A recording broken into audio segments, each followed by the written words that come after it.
listening to the Big Chill Podcast. This is episode 12 of the NFL Football Preview.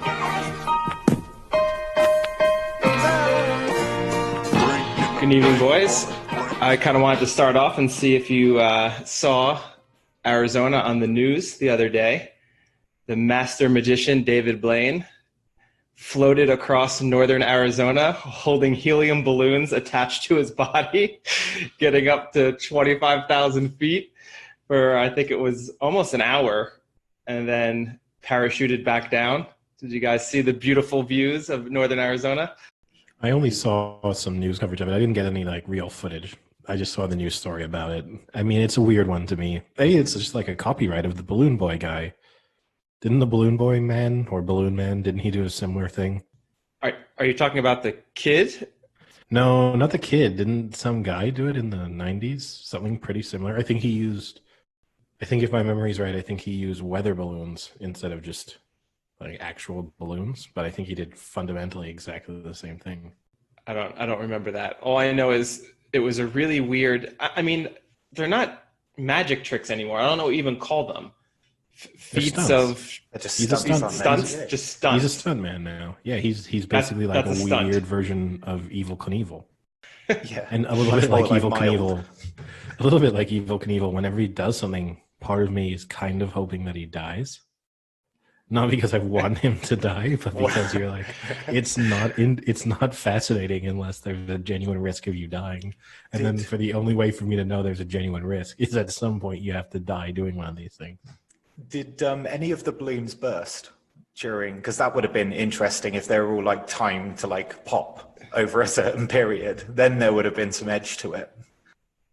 No, it would have been even better if he had challenged someone to get in an airplane and try and shoot the balloons down. Now that would be a good stunt. I'm gonna float in northern Arizona, and I want you to try and shoot me down balloon by balloon. And Eddie would have preferred that, I think. Just Eddie on the side of just kind of with an air gun, just trying to pop them as he's going along slowly.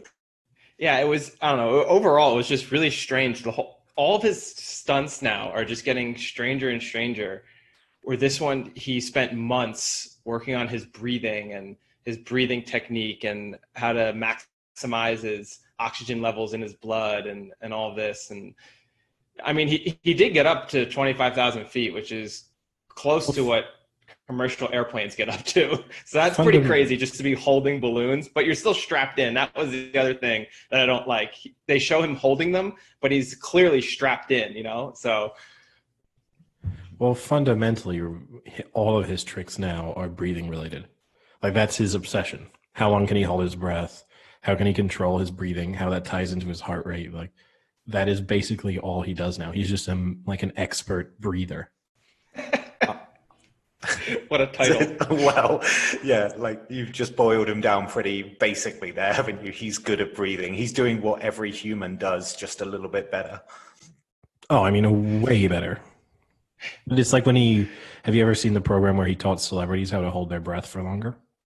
It was just part of his special on when he held his breath. No. And just if you follow his tips for holding your breath, if you just do that a little bit, like a tiny bit of training, you can instantly basically hold your breath for 4 minutes. Well, clearly it's possible, but that just seems like brain depriving levels. Well, no, because that's the thing he basically teaches you is that your brain sends off sort of panic signals way before you actually have any sort of issues. Oh, so he's teaching your body, he's teaching you to ignore everything your body's telling you to stop said event. Well, to be fair, he does put a disclaimer in it. He doesn't actually tell you to do it, and he definitely tells you never to do it without anyone else around you. But fundamentally, that's what he's doing, right? He's just overriding. That's how he can hold his breath for whatever he did, 20 minutes. Isn't that how long he went? Close to 20 minutes? Wow. Yeah. I wonder if he had an obsession when he was younger, when younger kids do that thing where they breathe on their thumb as hard as they can until they pass out. I wonder if he's had some weird... Wait, hold on a second. Wait, what? You've never seen that? No. When younger kids used to bite down and try and like blow on your thumb as hard as you can, and it would make you lightheaded. Frank, is this some horrible moment when we're going to realize that you were sexually molested as a child? It wasn't a thumb. Yeah. Uncle Jimmy used to tell me I was doing breathing exercises. I do have an Uncle Jim. Wow. Oh, dear. He might be listening. You guys never did that type of stuff where, like, I mean, we didn't regularly do it, but there were a good amount of people at our school that used to do stupid shit like that. The closest thing I would ever done to something like that is when you would go swimming and someone would be like, how long can you hold your breath underwater? Like that kind of like competition-esque thing, but never. Yeah, swimming for sure, or doing in my mouth. Swimming for sure, or doing like full lengths underwater, holding your breath, all that kind of, like, how many laps could you do underwater? That kind of stuff I've definitely done, but never just sticking something in my mouth and blowing hard. That's a whole different activity. Yeah. Here, Frank, put this hot dog in your mouth and see how long you can hold your breath. I'm telling you, it's a very. So many people used to do it when I was. Oh, I'm sure. It's like a fainting game. Sam does a variation of it now, but that doesn't mean that it's a childhood activity. Learn to breathe through the nose. That's one of David Blaine's. What, Frank? What fun childhood games did you have to get rid of your gag reflex? What, like the prelude to doing that? Is that the kind of thing? So you've got to deal with the gag reflex before you can put your thumb in your mouth. I'm not saying you stick your thumb all the way down your mouth. Oh, Frank, you were just never good enough to do that. You never got onto that level. You kept passing out. So how are you guys then? Yeah, good. Just had my thumb in my mouth, but yeah, it's all. Yeah, pretty good. Pretty sad about the arc though. Like, so just for kind of news purposes, we were going to the horse race next month, the Arc de Triomphe, but they've just announced that there probably won't be any crowd going in. So it's pretty sad that we won't be able to see what would have been a pretty awesome race. Well, Eddie's still confident he can get in. I don't think no, I can't get in, but I do know that there are areas around the track that you can see from the outside. So if you did want to just go and witness the race, you wouldn't be able to see the finish line, but you could go and see 60% of the race, and then you can probably see a big screen from where you're sitting. So if you really wanted to just like sort of witness the spectacle, you could do so. If you went to Longchamp now, you could probably start digging outside, and then in about a month you might be on the inside of the track. And then you can watch it. That's not what I'm doing. I said I moved. Who knows where I moved to? But yeah, Frank, no, I'm fine, thank you. At least I'm not reliving childhood trauma, so I've got that going for me. Yeah, you're just living your trauma in real time. Yeah, are you sure you're not, Eddie? Are you sure? No, I've got so much trauma, I don't even have time to think back on all events. I'm very much in the here and now. So I guess we got a lot to get into, and obviously this episode we're going to do our NFL preview, which I'm pretty excited to see what we're picking for division winners and maybe Super Bowl winners, maybe talk about MVPs, things like that. But there's been a good amount of little tidbits of news. The first one that I thought was pretty funny that popped on my radar yesterday on Instagram was that Neymar and Di Maria tested positive after their trip to Ibiza. And I thought long and hard whether I wanted to say Ibiza or Ibiza, and I'm going to stick with Ibiza because I don't want to be the Ibiza guy. But I thought that was pretty funny, and it made me wonder if it's COVID that they're testing positive for or something else that they tested positive for. And then it also made me wonder, is it worth the trip to get COVID to probably go and have the party that they are going to have specifically on the island? It's difficult to know if it was worth it without knowing how much thumb sucking was going on, but my guess is that they probably had a decent amount of fun. It's thumb blowing, not thumb sucking. Oh, sorry. It's pretty close. I mean, the thumb's still going in the mouth, right? But I mean, I think it's kind of mind-blowing. I don't think that professional footballers need to sort of treat themselves as like slaves. I know not to use a word with so much weight, but just the fact that but it's pretty irresponsible you would have thought in the couple of weeks that you had to actually go to the extent of leaving the country. I mean, at a time when everyone is sort of being discouraged from international travel, to go to a place where you're definitely going to be interacting with large groups of people, and there's no way you're like doing activities in Ibiza and wearing a mask. Like, it's just not imaginable. And I just think if you're a professional footballer and your health is so important, and also the implications for the league if you test positive, which I think so. PSG's opening match now, I think, has been postponed. Yeah, and it was already postponed. 10th, I think.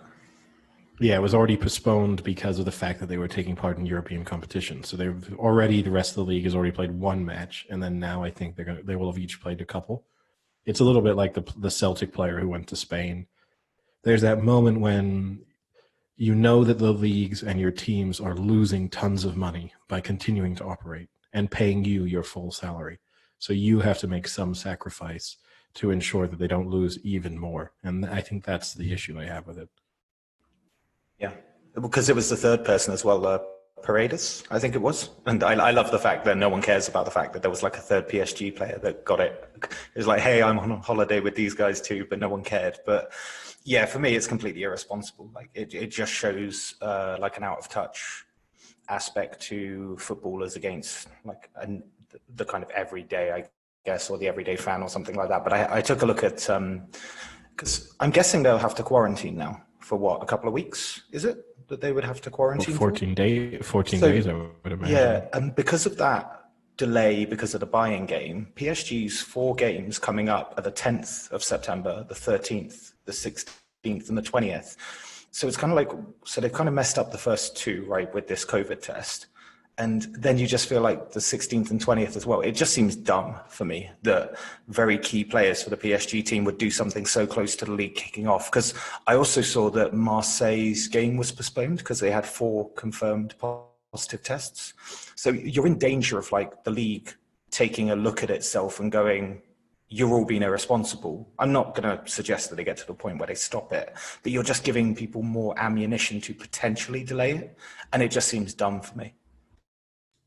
But Sam, didn't you see how upset Neymar was? Yeah, I mean, that's the other issue. If that championship, he needed that vacation. He got I think it's the other spin. He got over that fast. He went from being distraught. Needed that to get over it, Eddie. He was so distraught. If he didn't go to one of the highest probably risks of COVID you can go to for a party, he never would have been the same. His whole year could have been ruined. He needed that. He needed COVID. Yeah, I mean, in a way, right, it's probably perfect for Neymar because he gets to, I mean, the French league is going to be such a walk in the park for PSG this year. Not that it hasn't been for a while, but it just basically means Neymar gets to extend his holiday for a little bit and then sort of start playing again when the Champions League is reappearing, which is all he will care about this year. Yeah, I mean, I think it was worth it. I can only imagine how amazing the parties were that they had, so I have to say, at the end of the day, what does it matter 2 weeks for them? I mean, I can't think, and these might be totally wrong perceptions of them, and maybe if I met them in person, I would think differently. But I can't think of 2 scummier people to run into than Neymar and Di Maria. Yeah, I'm not saying I want to party with them, but I'm saying I'm sure they spent lavish amounts of money doing extremely exotic, lavish things. Yeah. Oh, I'm sure a lot of Instagram girls had some bar tabs paid for them. I'm sure that happened. I can't imagine Di Maria is any fun. I don't know why. I just look at Di Maria and I don't think he'd be any fun on a night out. Like I can see it with Neymar. He makes a heart when he scores. Come on, he's a nice guy. Okay, perception's changed, but yeah, I just look at him and I'm like, I wouldn't even like want to go. He looks like he's going to steal my wallet on the metro. But, wow. Okay, that might be a little bit more. This guy earning like $500,000 a week. Yeah, he just does it. He just does it. Love of the game. Or because he listens to this podcast and now he's pissed off and now he's just tracking you, trying to steal your wallet. Yeah. No, it's just, like neither of them care passionately about football as a profession, but they just, thievery and scummery, that's something that that's life. Oh, we're adding thievery now to you calling him scum. Okay. Well, I did say he looked like he would steal my wallet. I think that falls into the category of thievery. No, you never said he was going to keep it. Maybe no, that's true. He would just show me that he'd be like one of those guys you see at like business conferences who like go up and like steal your belt and then go like, oh, look at this, I took your belt. Here it is. Stealing your belt. Yeah. Wait, what? What business conferences do you go to where people rip your belt off? The same ones where there's thumb sucking, I guess. Sorry, thumb blowing. Yeah. Frank, if you haven't got your belt off. Got your now belt. You gotta take your pants off. Loser. No, you've never seen those things? It's like the professional pickpockets. And you'll see them at business events and stuff sometimes where there'll be like the entertainment, like instead of a business conference having like an interesting speaker or like a stand-up comedian do something to lighten the mood, they'll have like a professional pickpocket come up and they'll do like, oh, look, come on stage and I can steal your watch and your wallet and your belt. The belt is the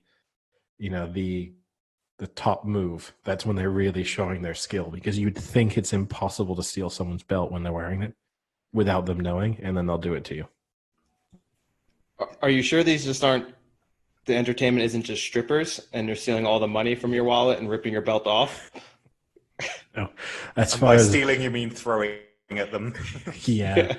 I don't think, I am fairly inexperienced in the world of strippers, but I'm pretty sure that their focus isn't taking your belt off. So you take their belt off? I think if they very professional strippers, yeah, I think they would be. They just come out with a belt. That's the game. Yeah, we've lost the plot a little here. Well, let's then segue into something Eddie will be very proud of: his round one NBA predictions. Eddie went a solid 8 for 8 in his predictions, beating out Sam the Squid, who went a very respectable 6 for 8. And those two games were decided in Game 7 on the final play of the game for both series. It was very close to being 8 for 8 Sam's way or 7 for 7 or 7 for 8 for both of you guys. Any thoughts? Yeah, I mean, as I said when I made the picks, right, they were all either heavy favorites or slight favorites. I mean, the Rockets Thunder series and the Jazz Nuggets series, those were both kind of toss-ups, but I don't think going 8 for 8 was some incredible achievement. Like it's more amazing that Sam went 6 for 8 knowing nothing than me going 8 for 8. That being said, I still think the two best teams did win those Game 7s, and they won the series. They should have won the series sooner. Like the Nuggets kind of figured something out games 5, 6, and 7 that they should have figured out in the first 4 games.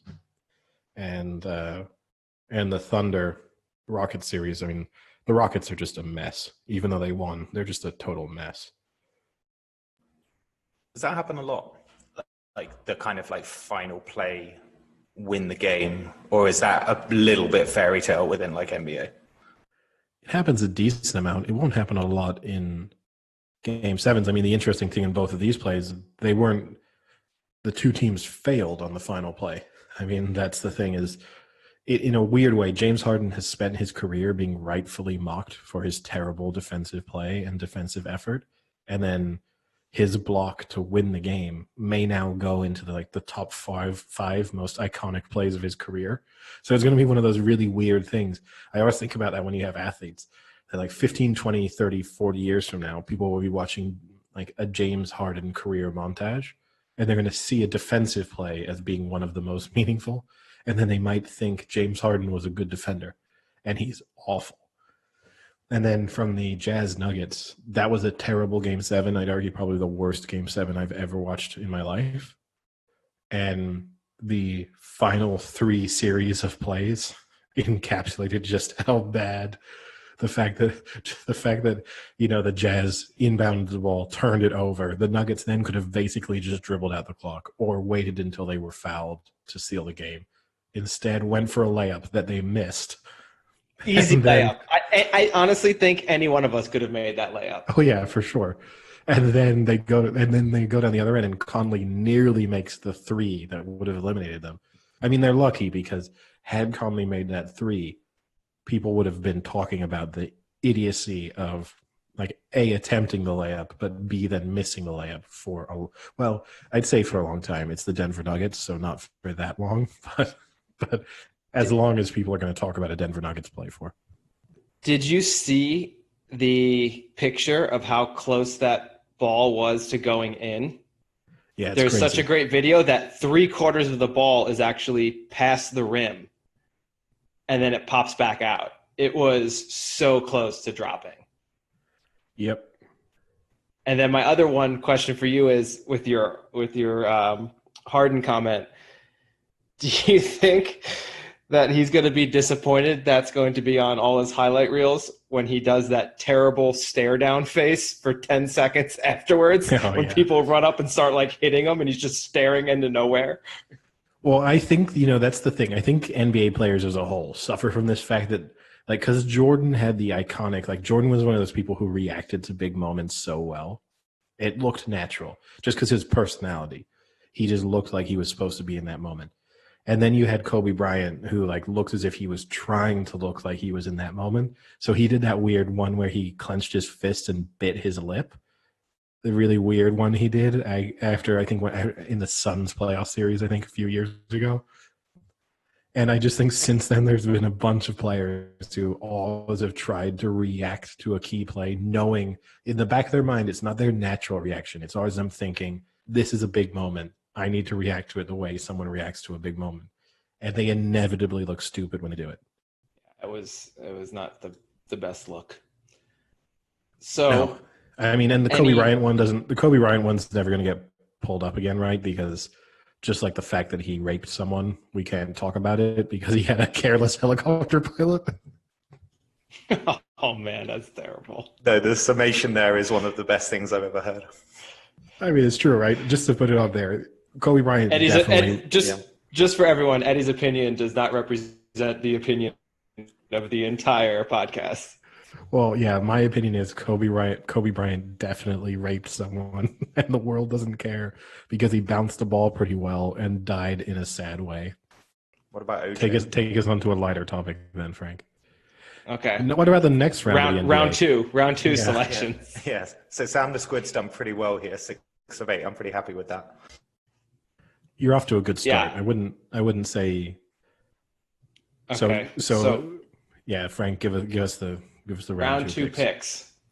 We have Lakers versus the Rockets. That series has not started yet. You both took the Lakers. 1 seed versus the 4 seed. You then have Denver Nuggets, the 3 seed versus the Clippers, the 2 seed. You both took the Clippers. That series has not started yet either. Then we get into the Milwaukee Bucks, the 1 seed versus the Miami Heat, the 5 seed. Eddie has taken the Milwaukee Bucks. Sam the Squid has taken the Miami Heat. Currently, this series is 2-0 Miami Heat. So the Squid has a pretty good advantage here. I don't know what the current odds are to win the series. The Heat are favorites now. Are they like heavy favorites now? Like a team should be up 2-0 in a series, or is it still kind of close? I think they're 1-2 favorites, something like that. Okay. What were they before it started? Before it started, the Bucks were, I think, 1-3 favorites for the series, something like that. 1-3 to 1-2. I think the odds have pretty much flipped, but maybe not quite entirely, but near on flipped. You've gained massive value right now, Sam. Squid finds him. The Squid finds him. Do you want to cash out your bet? No. Well, yeah. I mean, it's an interesting one. We'll maybe talk about the Bucks series in more detail because there's an interesting talking point about that. But I guess you can speak about the final series before. Yeah. So the last series is the Toronto Raptors, the 2 seed, versus the Boston Celtics, the 3 seed. Eddie has taken the Raptors. Sam the Squid has taken the Celtics. The Celtics are also up 2-0 on that series. So out of the two you guys have differently, right now, Sam the Squid has a pretty substantial advantage. Yeah, I would be amazed if I go 4-0 in this round. That being said, I'm a little bit annoyed with myself because if anyone can remember from the picks I made in round 1, I instantly made my round 2 predictions at the same time. And in those round 2 predictions, I predicted that the Celtics would beat the Raptors in round 2.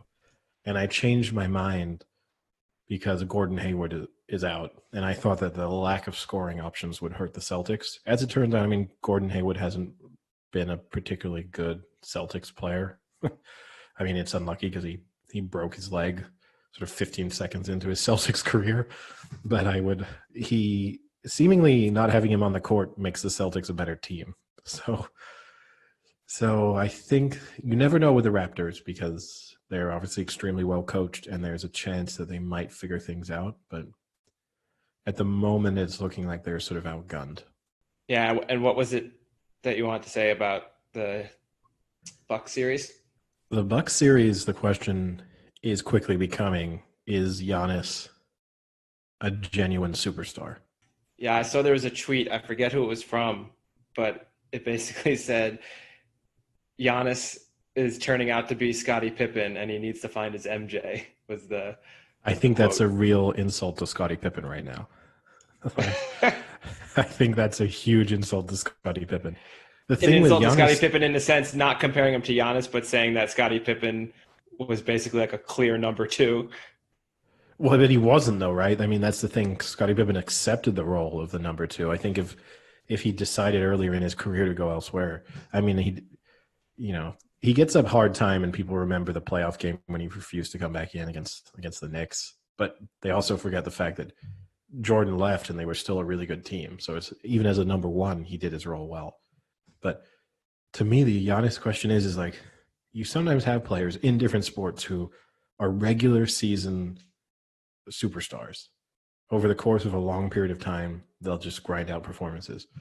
My issue with Giannis is even during the regular season, late in a game, if it's a close game, he doesn't seem able to dominate a game and take it over, and he definitely doesn't seem able to score easily. So when you're looking at this Heat-Bucks series, you're seeing Jimmy Butler for the Heat kind of take over the game in the final 2 minutes. Both games have been close going into the final stages. And Giannis, on the other hand, I mean, the only real contribution he's had so far in these first 2 games is fouling Jimmy Butler as time expires of the game 2, so that Jimmy Butler shot. Now, I don't think that was a foul. That's one issue I would have with it. But still, it was a bad play. I mean, that's something we can, you're arguing against the rule there, I think, because so for people who didn't see it, Butler had the shot to end the game. They were tied. He releases the ball with like 0.3 seconds left, and then Giannis tries to block him, doesn't actually touch him before he releases the ball, but after he releases the ball, he puts his hand onto like his side, basically, onto Butler's side. The rule, I mean, is pretty clear that there's contact, and he contacted him, and he affects how he can come down after his shot. So it's a foul. Whether that should be a foul, I mean, it didn't affect the ball leaving. It didn't affect anything really about the shot. So I hate that. I hate that the NBA does that. And it was the exact same for the play before. Yeah, the refs were at least consistent. The Bucks went to take a 3. They were down 3, so they went to take a 3 to tie the game. And the Heat guy just stood there, but he like kind of leans a little forward. Doesn't affect the release of the shot, but affects the ability of the shooter to come down naturally. It was such a weak call. I mean, both of those calls. And that's what I hate about the NBA is any contact's a foul. Whether they're shooting, not shooting, the ball's gone, whatever. So they were both really, really weak calls. But the other thing was he didn't need to make that foul. He was nowhere near being able to block that shot. Like, it was just a stupid attempt. And the risk of fouling someone with no time left with the game tied is the dumbest thing you could want to do. So even in that sense, like, is he the elite game winner that he can't understand that you don't foul someone tied with no time left, Yeah, I mean, 2 things I'll say on that. You're right in the kind of interpretation of the rule. The only thing I'll say is typically in almost every sport, on like the final play or in the final minute of a game, normally the interpretation of the rules, sort of everything gets loosened a little bit. So you would think that to call a foul literally as time expires. I mean, in some ways it's admirable from a referee or an official to call a game as if like to always ignore the scoreboard and the time of the match. But I would have said if you know that someone's going to literally be shooting in a tied game to win the game as time expires, that needs to be a really, really clear foul to call it as a foul. And if not, you just say, okay, guys, go to overtime. And you can even tell from the reaction of the Heat players. Like Jimmy Butler doesn't react as if he's been fouled. Yeah, no, it was very minimal. I don't think he was fouled before he realized, before he like saw the actual call of the ref. I think he landed and took a shot, saw it missed, and thought it was going to overtime. Yeah, and my Giannis thing, here's the issue. Because he has an unusual basketball background, he's clearly still improving as a player. So there's no doubt that 2 or 3 years from now, he's probably going to be hitting his prime. And so could be a huge development between now and then. That being said, sometimes when people talk about him and talk about him not living up to the moment or not being quite the sort of finished product, they talk about him as if he's still this young sort of up-and-coming player. I think he's 27 now. So like 27 is pretty late to you are close to being what you're going to be by 27, even if you have had an unusual path. And that to me is the concern with Giannis is he going to get to this level where you kind of realize, well, you're going to realize one or two things. One, that he might not be able to be the number one player on a title winning team. And the second thing might be that the Milwaukee Bucks are the perfect team for Giannis. Yeah. I mean, it's still early in the series. Maybe he can change the opinion a little bit. I wouldn't write off either series. I just want to say that. I think that obviously it goes without saying, game 3 is huge because if you're down 3-0, it's over. You're not going to win 4 in a row. So game 3 in the Celtics-Raptors game series is pretty soon, actually. It tips off for us in about 30, 40 minutes. I think that they are both favorites for those individual matches. And if they both win, if either one of them wins game 3, in the Bucks case, I would then make them favorites to win the series. In the Raptors-Celtics case, I would make the Raptors still slight underdogs. But I think they both have a genuine chance of coming back from 2 down. Yeah, but I mean, the Squid's got to be feeling pretty confident, right? Yeah, I'm hoping not. Well, I would be amazed if I put it this way. I'm not going to beat him this round because best case scenario, I would say one of those teams comes back from 2-0. And then in addition to that, we have the same 2 picks in the other 2 series. So my best case scenario is 3-1. And if I go 3-1, Sam has also gone 3-1. So I don't think there's a scenario in which I am beating him in this one. Yeah, I think I would agree with that. I think I would feel confident that one of your O2s can come back, but it's going to be tough for both to come back. I agree. And then I guess in addition to that, we really won't touch on it today because it'll be better to wait till the next podcast because the games will be finished. But Sam and I are in a dead heat right now for round 2 of the hockey playoffs. Sam's already won his first series, the Lightning over the Bruins. And right now we have the other series are at 3-2, 3-2, and the Avs and Dallas are going into a game 7 tomorrow. So today, the Islanders Flyers play and Vegas Canucks play. So going into the weekend, we'll either have 3 game 7s or 2 game 7s, or potentially Frank will be up and looking to win outright in his game 7. So a lot to look forward to in these next 2 days for hockey between me and Sam the Squid. But again, has to be feeling pretty good. He's already got 1 series in the pocket. I love how, because this exercise could have just gone the complete other way, right? I could have picked 8 randomly, been probably not 0 for 8 or anything like that because it's only 1 of 2, so 50% chance. But it's been good how competitive it is, but also it's been interesting that the ones usually where I've picked the worst team have at least still in some way been competitive. Like even like the Flyers Canadians, like right at the start, that was the clear one that wasn't going to happen. It actually went a lot closer than Frank said. And then the like recently at the moment, the Heat two up at the moment, and they were the 5th seed, I think he said, against the 1st, and they're 2 up. So it's pretty fun how the ones that I've gone against the grain completely unintentionally have actually somehow turned up to be competitive. No, I agree. That is the best part about it is you're legitimately picking upsets and then also picking the clear favorites at the same time. Like it's as if you know when to roll the dice and when to just play the favorite somehow. It's pretty amazing. Well, I think with the exception probably in the NHL of maybe picking against against Vegas and picking and the 1 versus 8 in round 1. With the exception of those picks, I think if you sent your picks to someone and said like, "Oh, someone's picked these. Someone who knows the leagues has picked them," I think that would be believable. And to me, that's the most astounding thing. Whether or not you end up being right or wrong, it's just that the same with your NBA picks. You pick the 5 series that everyone thought there was going to be a clear winner. You picked all 5 of those correctly. Then there was remaining 3 that were kind of up for grabs, one of which was the Heat were pretty heavy favorites against the Pacers. You picked the Heat. And the other 2 were kind of a coin flip. And, okay, you got them wrong, but you still identified the coin flip series. And that, to me, is the more remarkable thing. We should probably keep going with this. There might be like betting opportunities. Like maybe I have some sort of like weird gift in sports that I don't know. Maybe we should trial this with like another sport kicking off. Oh, we figured it out. You're Sam the Squid. You're a new version of the octopus. Yeah.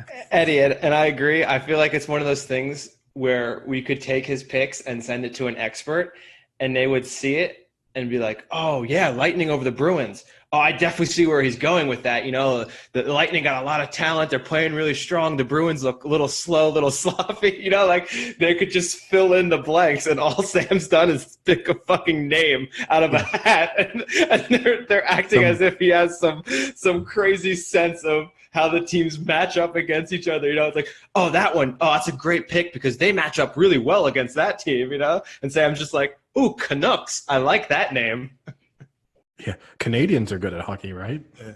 It's kind of the classic like picking a pretty name in horse racing, isn't it? It's kind of like, oh yeah, well they could do it, but we should try and find maybe like another sport as well, and we should see if I can pick anything and give it to someone. Well, we're not too far, Sam. We're not too far off the baseball playoffs.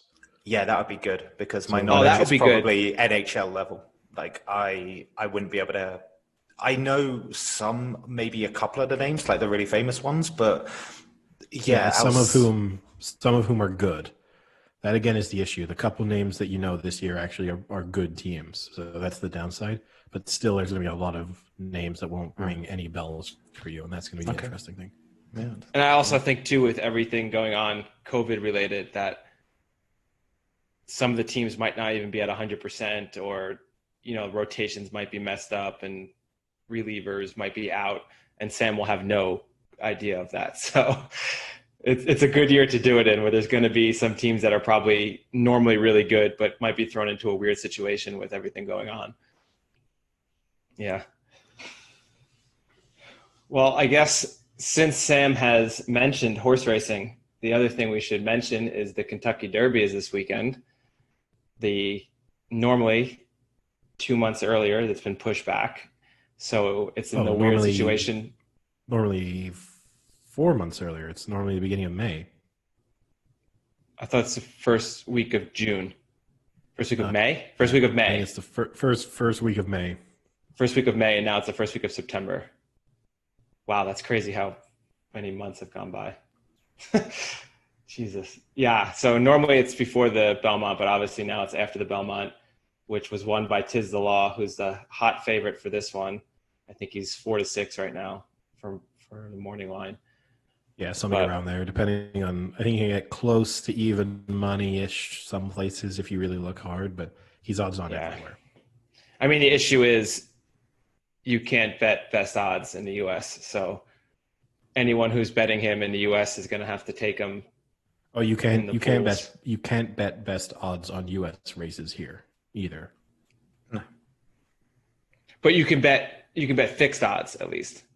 Yeah. It's all fixed odds. You could choose SP, or you could switch on. You could do tote betting if you really wanted to. But but there are no fixed odds in the U.S.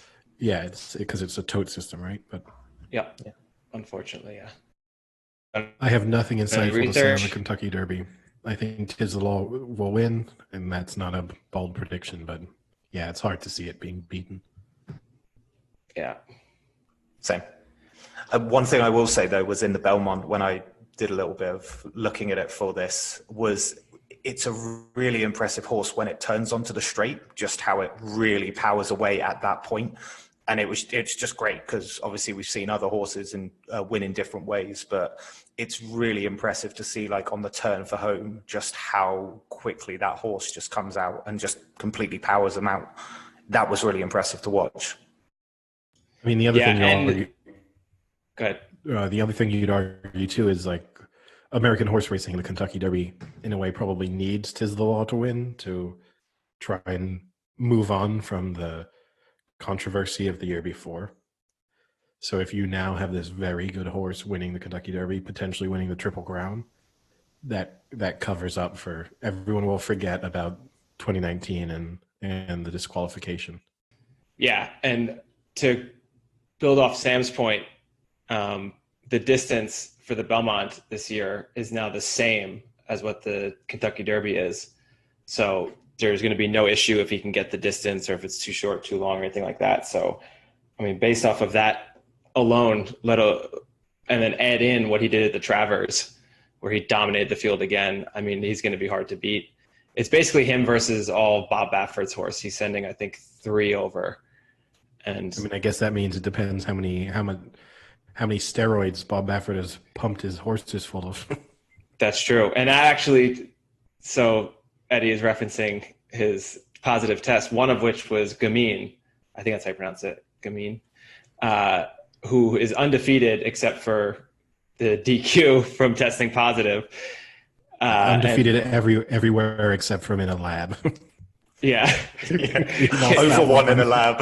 Yeah. Can't beat the drug test. Yeah, it's like 6-0 on the track, 0-1 in the lab. She's racing in the Kentucky Oaks, and I'm going to favor sticking with Gamine. It's going to be between Gamine and Swiss Skydiver would be my 1-2 for that, and that's not anything crazy. They're the 2 favorites, but they seem to be pretty standout. So I think that's going to be a better race, though, than the Kentucky Derby, because there's a lot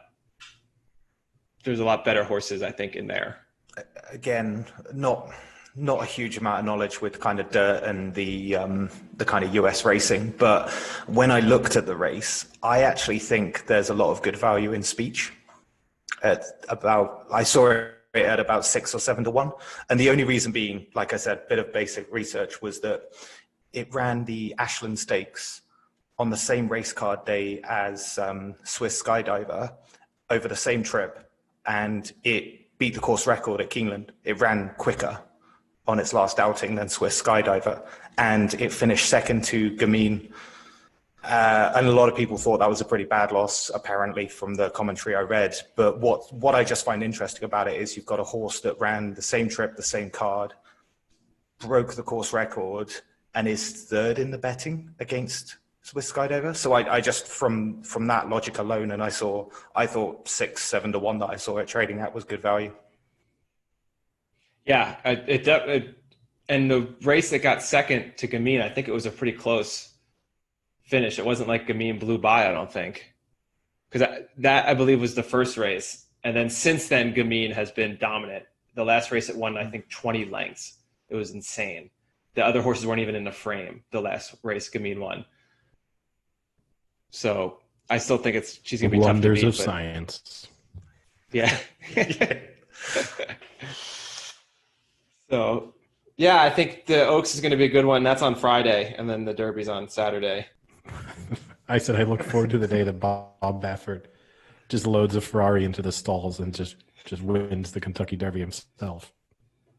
I could just imagine them loading in the horses, and you just hear this Ferrari revving as they try and shoehorn it sideways into a stall. Is he driving it, or is his jockey driving it? He's driving it. He's always wanted to win a race himself, so he just drives it. No, the jockey's just on top of the Ferrari, just whipping it. His distinctive hair flowing in the wind as he Yep. he just runs horses over over the course of the race. Doesn't even avoid them. He exploits a loophole in the rules because you can't like award the race to another horse because none of the others finish. Yeah, the horse needs to be living by the end of it to be counted. The jockeys are just dragging the horses. Oh, jockeys are dead too.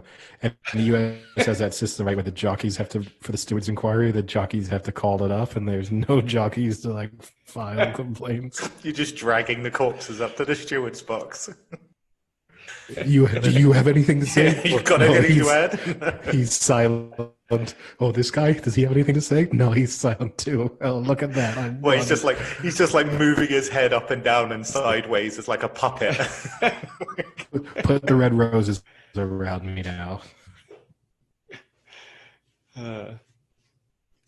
Yeah, so I'll give I think for the Derby, I like Tiz the Law to win, and then I think it's going to be second to fourth is going to be Honor AP, 1,000 Words, and New York Traffic. I think would be a good, put those together with Tiz the Law to win would be a good superfecta. So that's going to be my pick because there's no value in Tiz the Law. So especially in the States, once it goes off, I'm sure it'll be you know what I like to say, Frank? 1-3. Is there no value, or where else can you get that kind of return in 3 minutes? You're right. Unfortunately, I think I maxed out my withdrawals this month, so I can't withdraw the 10,000 to win 1,000. So anything else you guys wanted to talk about before we get on to our NFL preview? So, Frank, for the duration of the Kentucky Derby, do you think you could blow on your thumb for the length of the race constantly? No. First off, if I'm going to get corrected for how to say things, in America, it's the Kentucky Derby, not the Kentucky Derby. And second of all, I would be out cold before they hit the backstretch. All right, so then let's get into our NFL preview, which I still cannot believe the NFL starts next weekend. Obviously it has a lot to do with no preseason games. It just feels strange that they're just picking up and starting. And I think that adds some intrigue into the season because you have a lot of new players on new teams, and it's going to be interesting to see how they play without any real game day experience. I mean, you can have scrimmages amongst your team, but not having Tom Brady actually be on the field for the Bucs or Cam Newton actually on the field for the Pats, at least for a quarter or two, could make a little bit of a difference just getting into a rhythm with his players. And then the other big thing I saw that's going on that I think is pretty interesting is because of all the COVID-related stuff, there's no filming really of any of the practices. There's no one coming to watch the practices. There's no preseason games, no scrimmage games. So teams are being extremely secretive about what they release, where several teams have fired their media relations people because they're releasing even 10, 15-second Instagram clips of their practices because these teams now want to be super secretive so no one sees the formations they're running and plays they're running, which is, I think, a little crazy because, you're not changing your offense and your defense that much from the year before. So I think it's a little overboard, and I think everyone's trying to do this Bill Belichick super secretive mentality. But it does just add an interesting wrinkle to the start of the season. Yeah, plus I don't really get that because even if you have something super secretive up your sleeve, either it's one or two particular plays you're saving for a big moment. If not, if it's just a completely different approach, by week 3, everyone will get it. It's not like you can keep it a secret the entire season and suddenly unleash it in the Super Bowl. So, okay, maybe you've switched formations or something, but by week 3, people will have adapted to it. So all you could possibly be doing is keeping a secret so you surprise the team week 1. And for most teams, their week 1 matchup isn't a huge one. And even if you win a big matchup in week 1, it's not going to change your season. Yeah, and the Cardinals did that last year with Kingsbury. During preseason, he didn't do any of their spread formation. He didn't really have Murray run around and things like that. And then they came out and they didn't dominate the first few games, so all that secrecy probably ended up hurting them. They could have practiced a lot of that stuff in preseason and gotten better, because once Murray had, a few games under his belt, he definitely got a lot better than he was at the beginning of the year. So, there could be arguments Kingsbury was probably Kingsbury was probably too distracted just visiting homes, so he didn't have time. First few weeks, he was just spending all his time with his realtor. He didn't have time to actually work on plays. Yeah. All right. Back with a different connection and a slightly probably different sounding voice, but I guess we may as well keep going with just division by division picks. Do you want to start off with the AFC East? Maybe the most changed division in some ways. Yeah. Yeah. So we've got the Bills, the Pats, the Dolphins, and the Jets.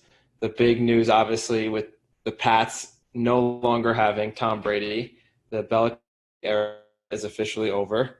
But in true Patriots fashion, they go out and somehow snag I wouldn't say he's, a top 10 anymore, but he's an above average QB when everyone thought they were going to be stuck with, a first-year backup turned starter, right? So somehow they get lucky and get a QB who has a lot to prove and has a chip on his shoulder, so it might push him to have one of his better years he has. So, it's the Patriots way, I guess, to kind of always get lucky and things like that. But yeah, I mean they're lucky just because anyway their division is not the strongest. So even with that turnover, even if they had sort of stayed with a sort of relatively unknown quarterback, you would have still given them a chance of making the playoffs just because of how weak their division is. But yeah, the fact that they then managed to bring in a former MVP, who's by no means super old, maybe consistently injured, but not not ancient, not frail. I think they've got a chance of staying competitive, which is pretty surprising given that not only the loss of Tom Brady, but also the amount of turnover they've had defensively because of the number of players who opted into the COVID offer. Yep. Yeah. And also losing Gronk as well. So it's huge amounts of upheaval, right? Well, Gronk wasn't around last year, but I guess you can make the case that Gronk didn't come back to them, right? Yeah, exactly. I mean, they've still hadn't managed to replace him, but now, they would have thought if he was coming back into the league, he was at least coming back to them, and that didn't even happen. So I think the easier way to pick apart this division is to kind of eliminate the bottom two, which I think should be eliminated from being able to win the division. I mean, do you agree? I don't think the Jets or the Dolphins are good enough to win this division. No, I agree. Yeah. And I mean, the only thing I'll say about the Jets is Darnold's really young. I think people forget to realize he's only 23 and he's in his third year already. That's a pretty crazy thing to think about in the NFL, to be in your third year and be 23. Is he over his mono yet? Yeah, hopefully. I don't know. He seems like the person who takes eight years to get over his mono. But I was never a Darnold fan when he played for USC. He's very erratic. He makes good throws and he makes the most bonehead throws ever. But you kind of feel bad for him a little bit that the Jets just don't give him anything to work with. I mean, you have another offseason where they really didn't get any weapons, and there were people available to pick up, to trade for. I mean, we'll get to the Bills. We can talk about them, but the Bills are surrounding Allen with at least some talent. I mean, the Jets just, I don't know what they think. They get Le'Veon Bell, who I've said from when that whole thing went down that he's going to get too much money for what he is. He's just another running back. Well, also reports suggest that Bell is going to be off the team. Yeah. So he doesn't even have Bell. Here's the only thing I disagree with you on. If you're going to be bad, although the NFL doesn't reward bad teams quite to the extent necessarily that, say, the NBA does, because having the 5th pick in the first round doesn't guarantee you like a game-changing superstar for your franchise. But if you're going to be bad, you may as well be bad. And there was no scenario in which the Jets could have put enough weapons around Darnold to turn them into a playoff team in my mind. So you may as well save the money, not commit yourself to stupid contracts like in a way they did with Bell, which is rush out, try and get a big name, sign him to a big deal because then you feel like you're getting better. So in a way, the more conservative approach gives them more hope in a division that is going to probably become increasingly open over the next 2 or 3 years. It's probably the right move. Yeah. And then the Dolphins, I think the big storyline with the Dolphins is, when does Tua come in? Does he, come in? I think recent things have said he's not going to be the week 1 starter because you have an Eddie favorite already there to start. Well, this is the interesting thing, right, with the Dolphins is I absolutely hate Fitzpatrick and you hate Hawaiians. So you mean Fitzmagic? Yeah. So between the two of them, it's like no matter what, one of us is going to be hating the person playing quarterback for them. Yeah. Yeah, that's absolutely true. Interesting fact. Did you know Fitzpatrick went to Harvard? And did you know he has a lot of kids? Because I think I think Fox or CBS, they should tell us that every week because we don't know it. Also, he's kind of quirky. Oh, you stole it. I was literally just going to say, and did you know he's kind of quirky? I was going to use the exact same word and everything. Wait, how many kids does he have? I think he has like 7 kids. That's quite a lot. That's a lot of breeding. Yeah, I mean, I think that is the big storyline. There's always this argument, right? Do you start a quarterback in his first season knowing that it's going to be a rebuilding season just to give him reps, but potentially get him massacred on the field? Or do you let him get a full year of just watching, training, learning, and then put him in? And, I still don't think there's a real good consensus on what is better. So, well, with Tua, it's probably easier because even if he did recover a little bit faster than they thought he was going to recover, he's still coming back from a really serious injury. So giving him an extra month or 2 months, particularly when you didn't have a real preseason, giving him that extra time to just make sure everything is 100% right? Because you don't want to send him in week 2 for a team that, again, isn't going to make the playoffs and then have him blow his knee out again just because you wanted to make fans, and in particular, too, with no fans in the stadium. So it's not even like you're going to have, like, stadium pressure to put the new guy in. Yeah. Or have a reason to sell tickets to come watch your new potential superstar, exactly. Right? Yeah, exactly.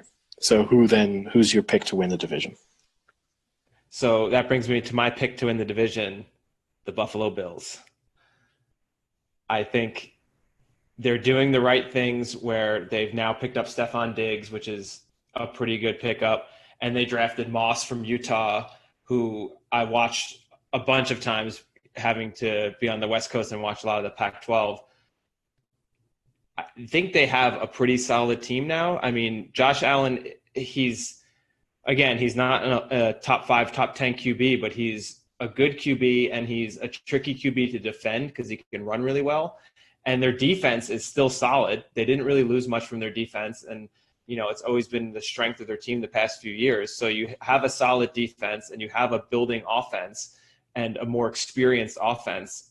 And I don't think, the Patriots are basically relying on Newton, Edelman, and Sony Michel. Is that enough to win a division? Those 3 names? I don't think so. I mean, Edelman's good. Well, you're leaving. Sony Michel's good, but Frank, you're leaving the Bill Belichick. Yeah, you're right. But I think it's only going to take it so far, and I think the Bills. I don't know who's favored actually to win the division. I just have to assume it's the Patriots, right? No, the Bills are favorite. Wow. Not by. Yeah, it's pretty close, but this is the first time since 2003 that the Patriots have not been favorite to win the AFC East. Wow. And the Patriots have won the division the last 11 seasons in a row. Wow. That's crazy. I'm going to go with the Bills as well. I like Josh Allen. Like Frank said, defensively, I just think they're going to get stronger. I was reading today, Josh Allen was talking about the fact that he feels like he's got to grips a lot more with the offense as well. And I just think the Patriots have had too much change and upheaval. But it'll be those two at the top for sure. I think the Bills. I actually think the Bills are potentially the second best team in the AFC. Wow. That's crazy to even say that. Wow, that's quite strong. So I think the Bills will win the division. I think the Patriots will make the playoffs, but I think the Bills will win the division. And I think the Bills have an outside shot of winning the Super Bowl. Wow, that is bold. What's their price? Like 40-1? I'm not sure what their price is. Yeah, I'm not the man to ask with my current internet setup. But I mean, they must be. My guess is they're probably 6th or 7th favorites in the betting. But I mean, in a way, I kind of don't want you to look, because before you look, who do you think is the favorite to win the Super Bowl? I'm going to go Chiefs, Bucks, Ravens, Niners. I was going to say Ravens or Chiefs. Yes, so the Ravens are favorites. And then it's Ravens, Chiefs, Niners. So right now I have Chiefs over the Ravens, 6-1 versus 13-2. They're basically tied. And then Niners, Saints, Bucks, and then it just drops from there. So what are the odds on the Bills? The Bills, not even on the board. Yeah. 25-1. I think that's probably, when I say outside chance, I think that 25-1 is probably fair value.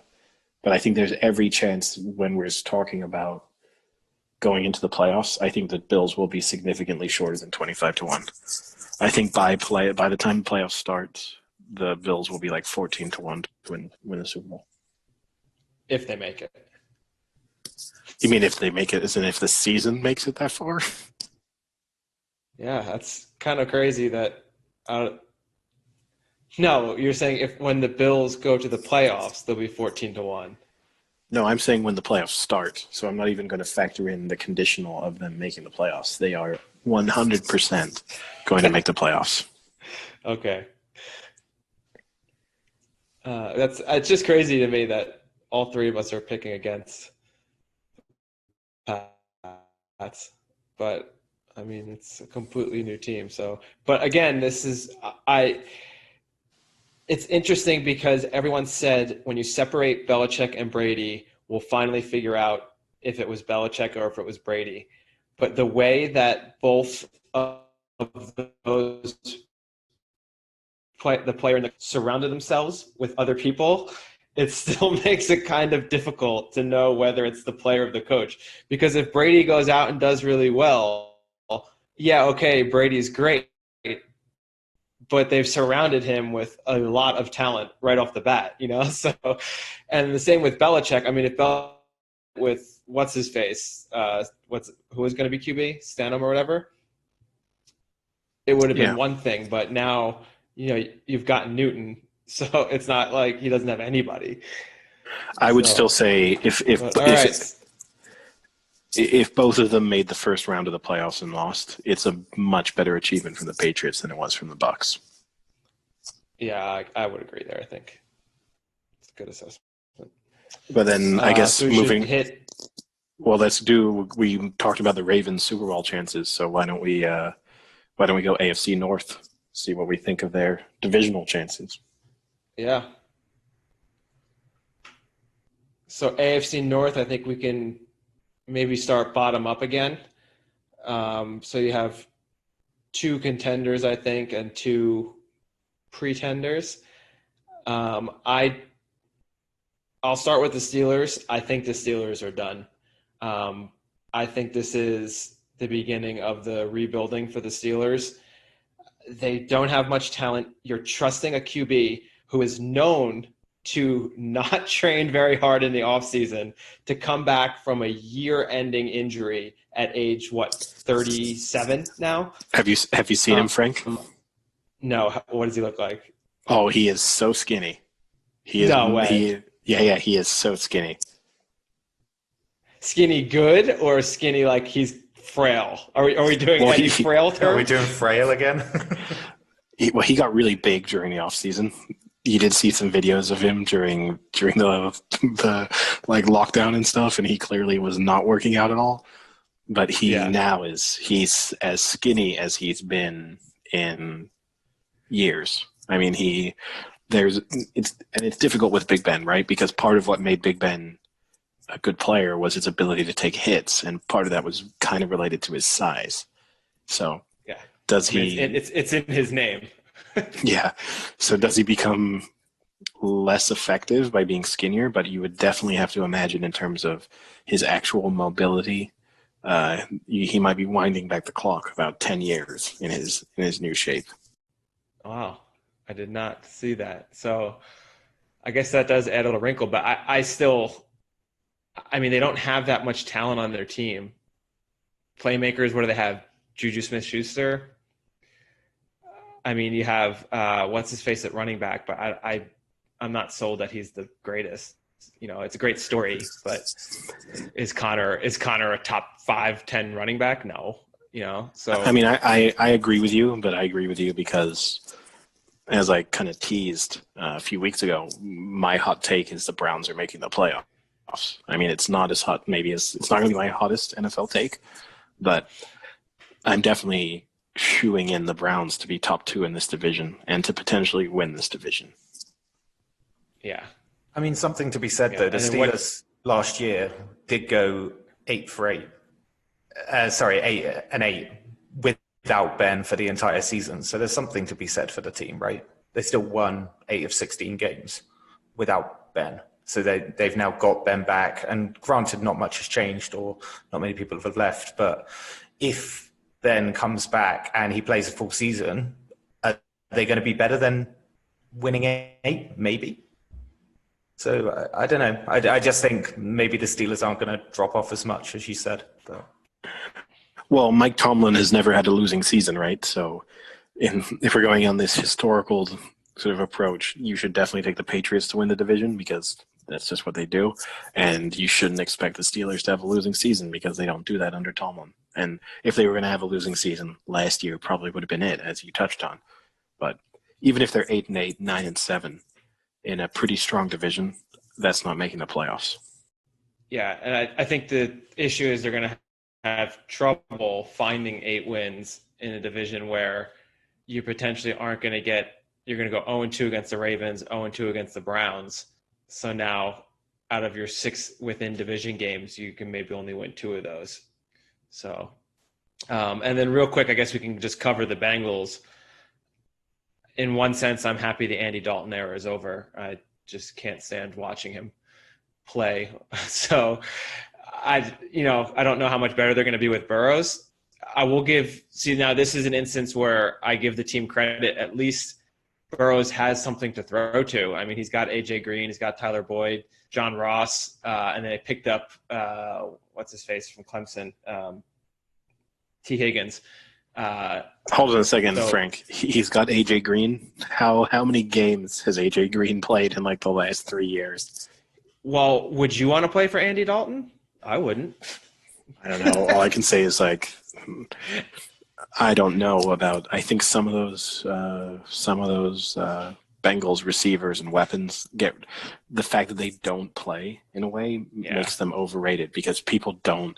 They live in the imagination of their potential, and I think I'm not doubting. Obviously, AJ Green's been a great receiver, but I don't think there's a ton of weapons around Burrows, and as I said before, I think Burrows is going to turn out to be Andy Dalton 2.0, and this Bengals team is going to be awful. Well, I guess the thing would be, is he going to be Andy Dalton 2.0 and be the worst postseason performer in the history of quarterbacks? Because that would just be interesting to see again. And that I don't think can happen because... You know why it's not going to happen, Frank? Because he's not going to make the postseason. Playoffs ever. And at least, it's going to be sad 15 years from now when Bengals fans are looking back fondly on the Andy Dalton years, thinking, hey, remember those 3-4 years where we consistently made the playoffs? Wasn't that wonderful?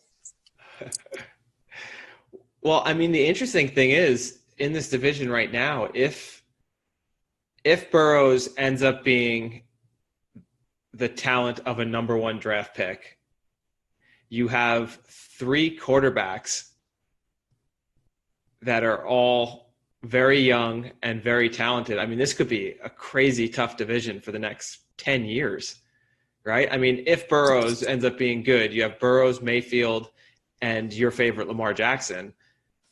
If the Steelers can add a nice first round pick QB, this could be a tough division to get a hold of year after year. Yeah, and also what's nice about it in a division where the players consistently seem to hate each other. So there is always bad blood between the teams. Oh, yeah. So the idea that they would all have like good quarterbacks means, and also in the case of Burrows, has got a little bit of swagger around him, right? Obviously, Mayfield has his, Lamar Jackson has his. So you're going to have a lot of quarterbacks talking pretty openly probably about how they don't like each other or how they think the other one's overrated or whatever it is. So you're right, you could have an interesting 10, 15 years here. That's a great question. Who's got the most swagger out of all of them, Eddie? Mayfield, and it's not even close. I think it's pretty close. Lamar Jackson has got quite the swagger. When Lamar Jackson doesn't have swagger in playoff games. All right, so give me your Browns praise, Eddie. Let's hear it. I just think the hype train was 1 year too early on the Browns. And I think Freddie Kitchens, to say they had a corpse on the sidelines, I think a corpse would have been an improvement on Freddie Kitchens because his decision making was just so awful. Having the equivalent of Sam the Squid, and I don't mean that in the person of Sam, but the idea of a complete idiot just picking plays for them would have been better than what Freddie Kitchens was trying to do. So I think the Browns are going to be significantly better this year. They obviously, the reasons why everyone was so excited about them last year are still there. It's not as if they lost things, and they've tried to improve the areas right there. Their offensive line was bad. They've tried to strengthen in areas where they clearly weren't good enough. So I think the hype train was 1 year too early. I don't think they'll win the division. I think the Ravens will win the division, but I think the Browns are going to be close, and they're definitely making the playoffs. Yeah, I think you've hit the nail on the head with the coaching situation, and I think they have the perfect replacement with Stefanski in the sense that he was the O coordinator for the Vikings. And if you, on paper, compare the Vikings offense to what the Browns have, they're very similar. I mean, you had Stephon Diggs and Thielman, and that is a pretty direct comparison to OBJ being Diggs and Landry being the person who can consistently catch the inside routes. You have Dalvin Cook and Chubb, and you have, was it Rudolph, right?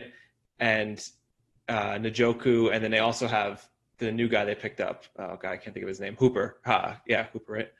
So the offenses are very similar. So he can come into this situation, and he's basically just coaching the same team, just with different names on their back. So I think their offense is going to really click. The only issue is you have Mayfield, who knows how good of a study he is, having to learn another new offense. So is it this year or is it next year? And the issue with it being next year is you might start to lose some of these players like OBJ, Landry. I don't know how much Chubb has left. They picked up Kareem Hunt. I don't know how much he's got left.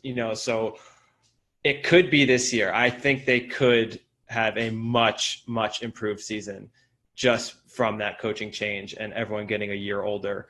But whether they pick up the offense in time could be the only issue, I think. Yeah, I mean, I think Mayfield. I think it's the interesting thing about Mayfield, right? Because he kind of gets tarnished with the with the idea that he's a Browns quarterback. And obviously he was coming on the back of another white Browns quarterback with a lot of swagger who was undersized. But I think history would tell you in his career that is actually a pretty hard worker. And so I think he will have put in the necessary work to have learned that playbook. And I think, as I said, I think they'll be good. And then the last one is the Ravens. I mean, they haven't really lost anything. They pretty much are bringing back the same team.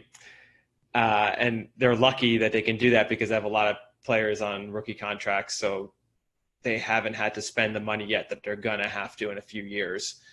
And they picked up Dobbins from Ohio State, which I'm a huge Dobbins fan. I actually think he was better than Saquon was in college. So I think he's going to be a huge addition to that team.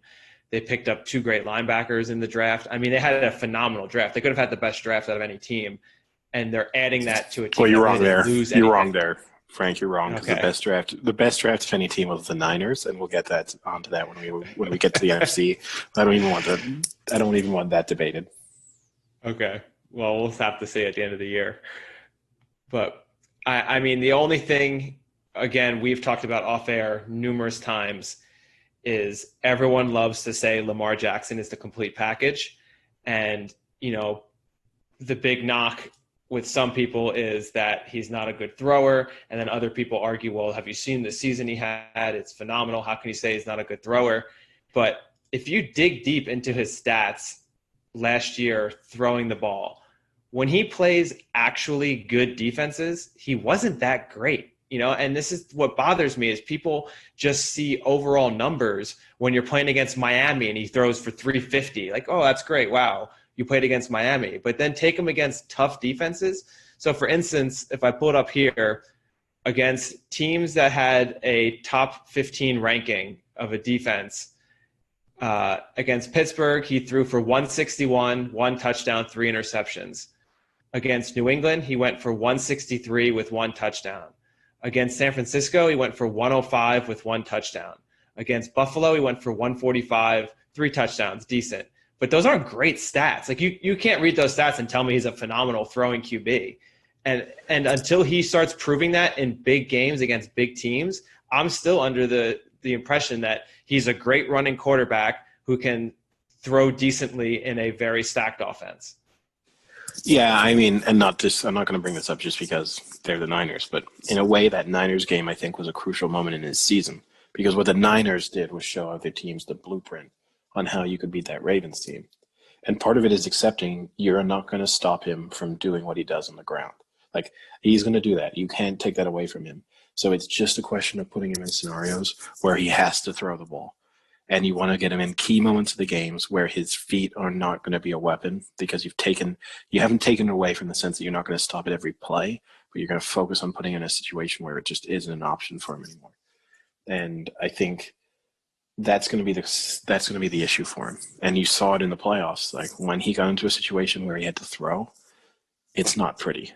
And that's 2 years in a row where that's happened to him in playoff game situations. So I mean, my opinion of Lamar Jackson, and it's that I don't think he's an elite quarterback in the sense that I don't think that Lamar Jackson can be a quarterback to get you to win a Super Bowl. That's, again, it kind of touches on, in a way, the Giannis concept. I think Lamar Jackson is an incredible regular season quarterback, but I don't want him on my team in a playoff game. But I think the other thing you have to bring up that you also brought up with the Giannis is he's still really young. And that's not to say he couldn't become a more efficient and a better passer. But I think people are blowing it a little out of context with him being the most complete QB in the league. I do not for 1 second buy him being a top 5 throwing QB in the league. For instance, I don't think he's still anywhere near Mahomes in terms of an overall QB package. Yeah, I mean, that might be an unfair comparison because Mahomes is arguably the best quarterback in the league and on course to be one of the greatest quarterbacks of all time, right? So you can be a very good quarterback. Like, you can be a great quarterback and not come close to being Mahomes level. But I mean, unanimous MVP pick. Unanimous. But MVP, right? The MVP voting always comes down to what are you voting on? Is it a vote for the best player at any one time? I would say it's not supposed to be. It's supposed to be is it the best player? Is it the most valuable player in the sense of without this player, how good would this team have been? And it doesn't usually get treated that way. It's usually just a reflection of who had the best year. And you'd have to say that Lamar Jackson had the best regular season last year. I mean, Mahomes, for starters, missed a few games, so kind of hard to miss a few games and win the MVP. But, I mean, I don't think – I'd be surprised if Lamar Jackson wins the MVP again this year. Yeah, I mean, if everyone stays healthy is always the question. So wrapping this one up, I have Ravens, Browns, Bengals, Steelers, and I would predict Browns. Wait. You're predicting the Bengals to finish above the Steelers. Yep. Yes. I think the Steelers are done. I didn't know you meant that done. Yeah, no, I think they're done. I didn't know you meant Walking Dead. I think the Steelers are a 4 to 5 win team next year. Yeah, and I agree. I think the Browns will make the playoffs. For me, I'll just say Ravens win the division. Browns make the playoffs. Pretty simple. Yeah. Same for me as well. Ravens, then Browns, then Steelers, then Bengals. All right, so that brings us to the AFC South. This one, for me, isn't super exciting. I don't think the Titans or the Texans are a team that can win the Super Bowl or make it to the Super Bowl. I know that the Titans were really close last year. I don't see them being this close again. I think Eddie's touched on the fact that a lot of other teams are improving a lot, and I think there will be teams like the Browns, like the Bills, that could knock them off come playoff time. Obviously, the Titans feel they've got a great QB in signing Tannehill for $118 million over 4 years. We've talked about this before off air. He's had a deceivingly decent career, but that's the money of a top 5 QB. Is he a top 5 QB? No way. He's consistent. He kind of reminds me of like an Alex Smith, but I don't think he's going to win you a Super Bowl. And I don't think you can rely on a running back, no matter how strong and much of a beast Derrick Henry is. I don't think it wins you a Super Bowl either. So I think you're right. I think that Tannehill isn't a top 5. I think he's better than Alex Smith, but I don't think he's a top 5 quarterback. I don't think they had Alex Smith now. No.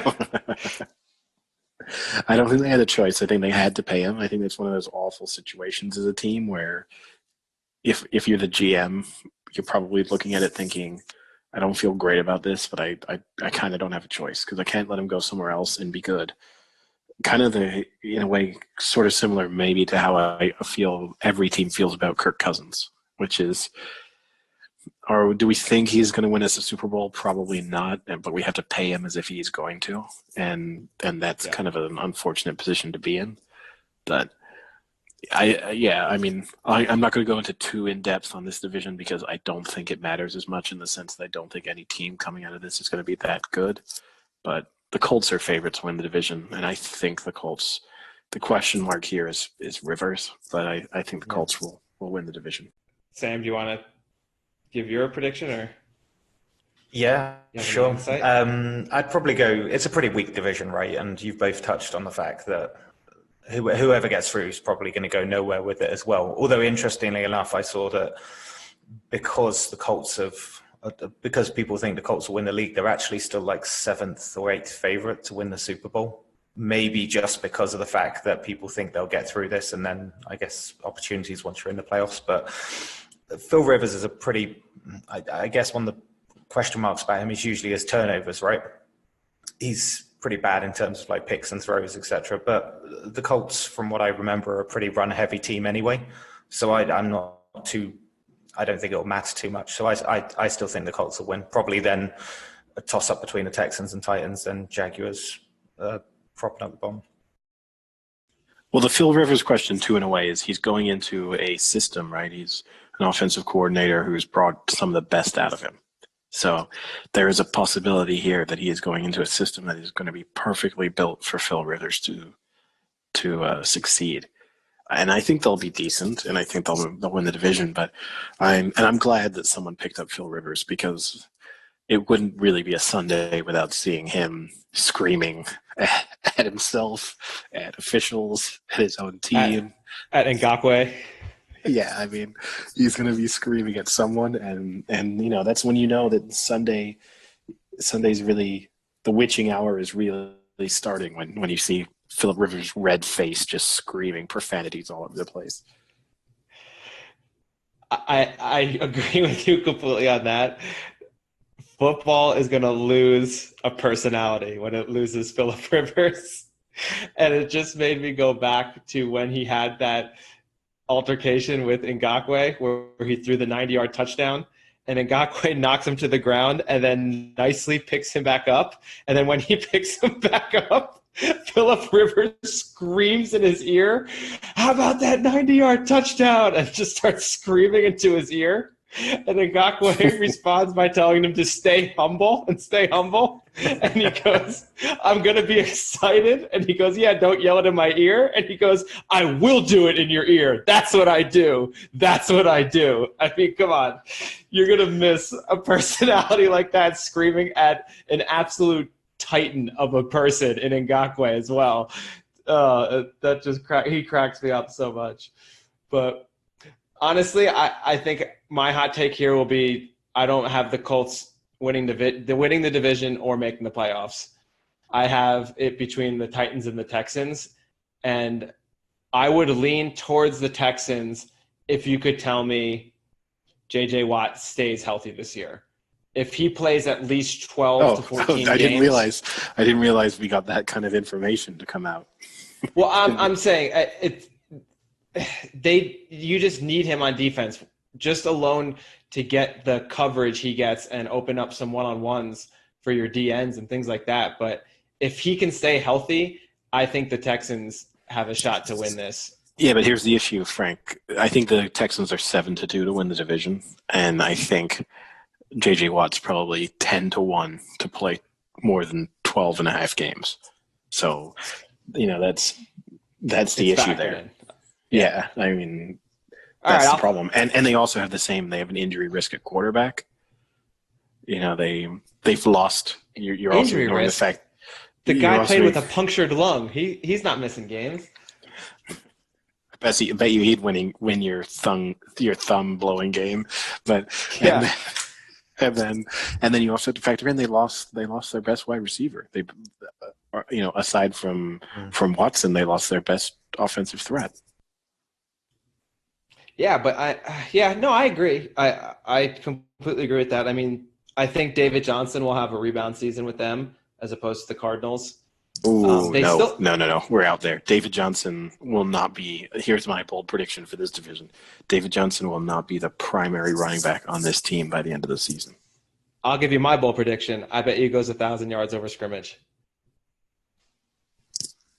That's not that bold. All right, 2,000. I was kidding. 4,000 yards over scrimmage. Double down. I'll say he goes over 1,500 yards from scrimmage. Okay. I think he's going to have a rebound year. New system, new place. You know, I live in Arizona. It can beat you down. I know how it feels. And so, you think that Houston, Texas is going to be that's the place you go to feel better about yourself? People are saying Houston, Texas is the new Paris. So moving on, last division, AFC West. Can we just make this really quick and we just all say the Chiefs predictions? And we move on. Actually, Frank, you didn't actually say you weren't clear on who you think is winning the AFC South. I'll take Texans to win, Titans to make playoffs. Okay.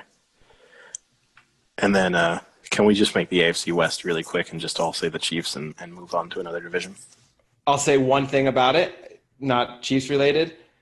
I think the Broncos might be able to make the playoffs.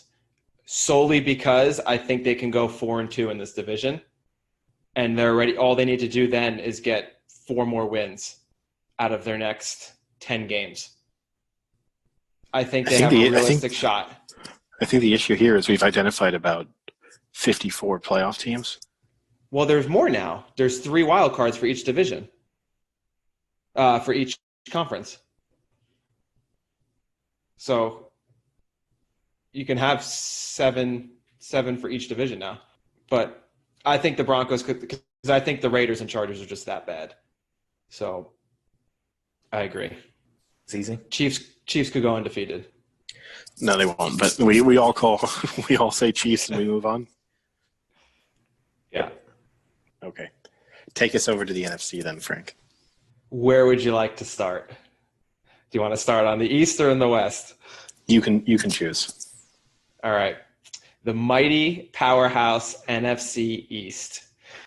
I don't know if any team is even worthy of making the playoffs in this division still.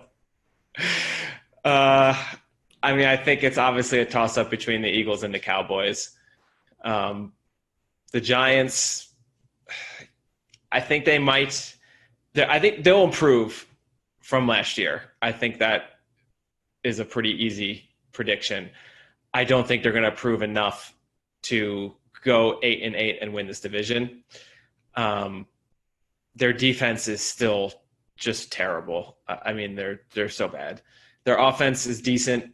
You know, I think Jones is going to have a much better year this year.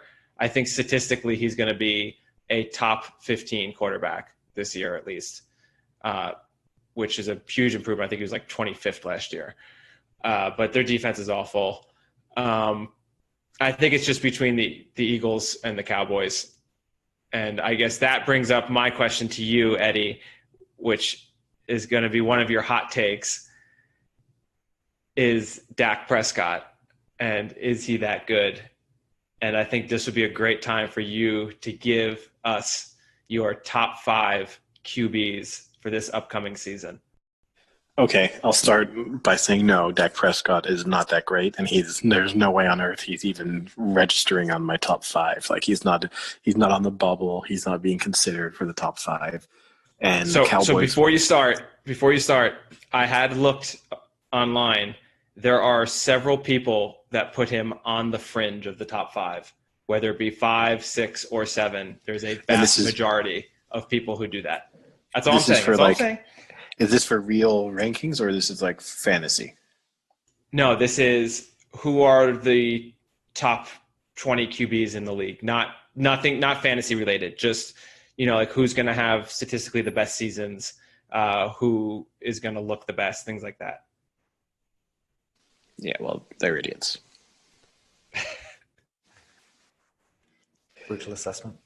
I mean, Dak Prescott is what he is, which is, I mean, I don't put Dak Prescott in my top 15. And is he the best QB in the division? No, I'd rather have Carson Wentz. Interesting. So give me your top 5 then. All right, number 1, clearly Mahomes. Number 2 at the moment. I mean, it's a tough one because I'm going to say number 2 is I'll actually say is clearly Russell Wilson. Wow, already some controversy there. Number 3 becomes tricky for me. I'm going to put Drew Brees as 3. Wow, even more controversy. I'm going to put 4 as Lamar Jackson. Even though we talked about his limitations, I'm going to put Lamar Jackson at number 4. And number 5, I am going to take 5 is tough. 5 is where it kind of starts to thin out a little bit in terms of separating. There's still a lot of very good quarterbacks, but in terms of separating one from the other is a little bit of a challenge. I'll take Aaron Rodgers 5th. Okay. I mean, I was tempted. One you're leaving out then. You're leaving out Brady. I'm leaving out Brady. I'm leaving out your boy Stafford. I'm leaving out Dak Prescott, obviously, if some people would have put him in. I'm leaving out Prescott. I'm leaving out Deshaun Watson, who I guess some people might put in. Matt Ryan. Yeah. Josh Allen. You could argue he's approaching that group. Yeah, I think Deshaun Watson might have to be in your top 5. Yeah, historically speaking, right? You're leaving out Big Ben. Like, I don't think many people would put him in the top 5 now, but still, you're talking about Skinny Ben. Exactly, skinny Big Ben. Yeah, but yeah, Dak Prescott. I mean, he's definitely not in my top 10. Crazy. And if I'm the Cowboys, I'm not signing him. So who do you have to win this division? The Eagles. Yeah, I got the Eagles to edge the Cowboys. Yeah, I got the Eagles too. The only thing I'll say, I'm not the huge Dak Prescott fan, but he's going to put up numbers this year. And I think that's going to skew how good people think he is. I mean, he's got tons of talent. I mean, you picked up CeeDee Lamb. CeeDee Lamb could be a 1,000-yard receiver as a rookie. And you're adding that to Amari Cooper, that one too. And you have Ezekiel Elliott, who, takes a lot of pressure off of blitzes and things like that. So he's got to have the Cowboys, a good year. The Cowboys are favorite to win the division. All three of us have picked the second favorite there. Yeah, I mean, I have to go Eagles until I see otherwise. I mean, well, what's the stat with the NFC East that the same team never wins a division 2 years in a row in the past 10 years or something?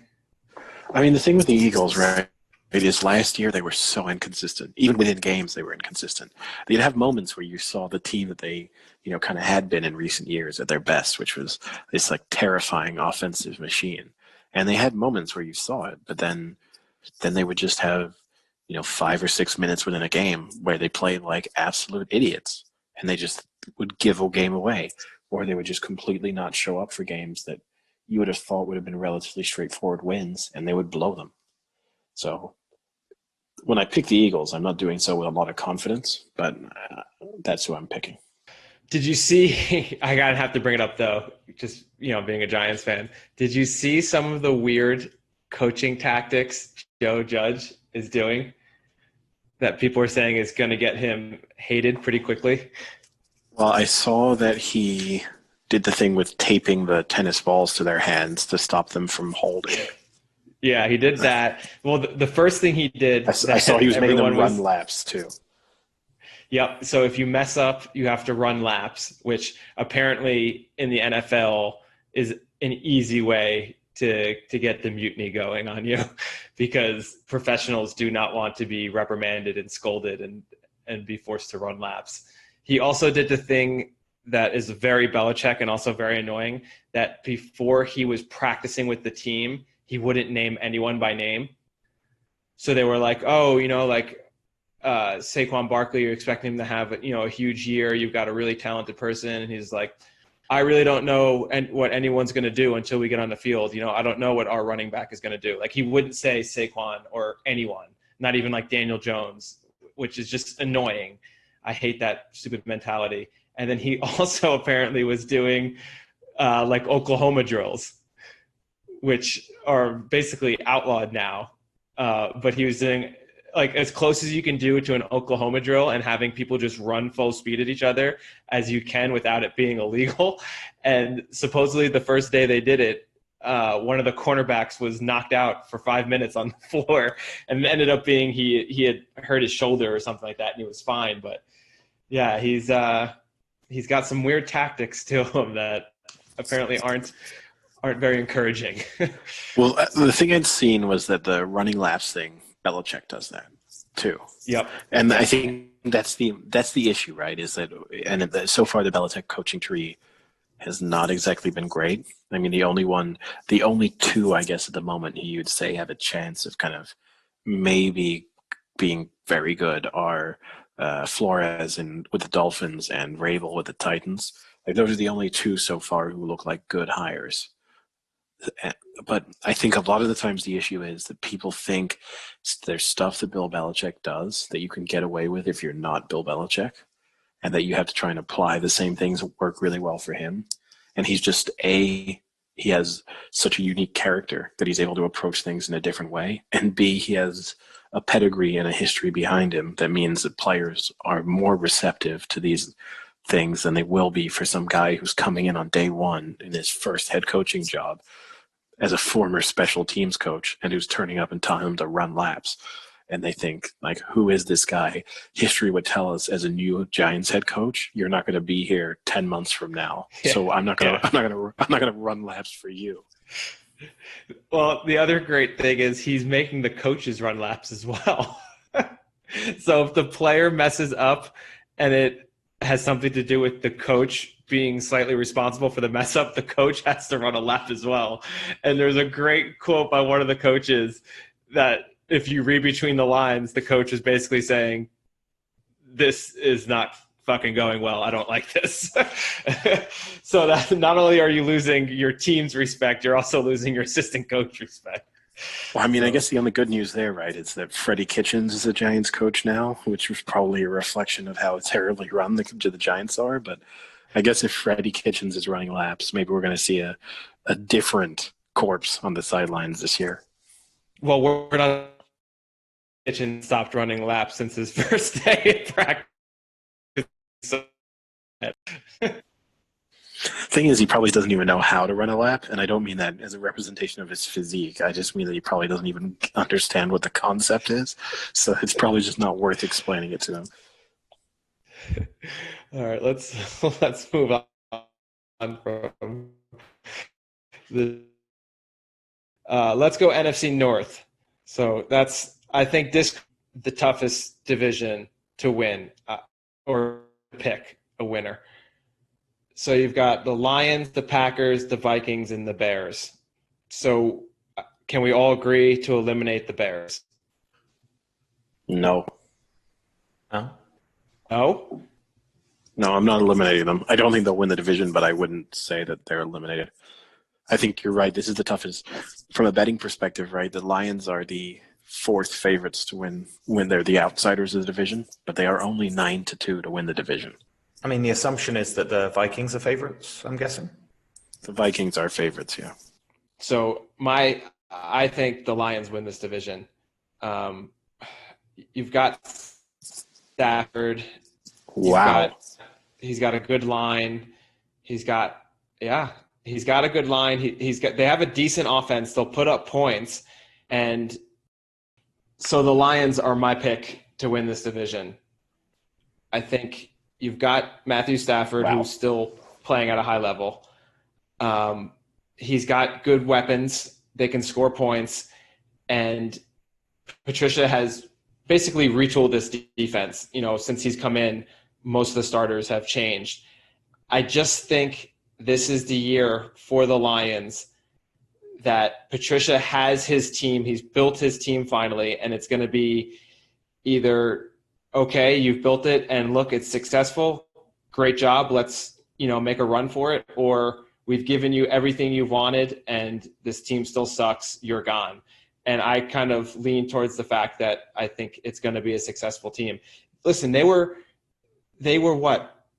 They didn't win a game when Stafford was out, So I think with Stafford being healthy, they've got some new additions. I just think this could be the sleeper that the Lions come in, because I think each of these teams is going to beat each other up in this division.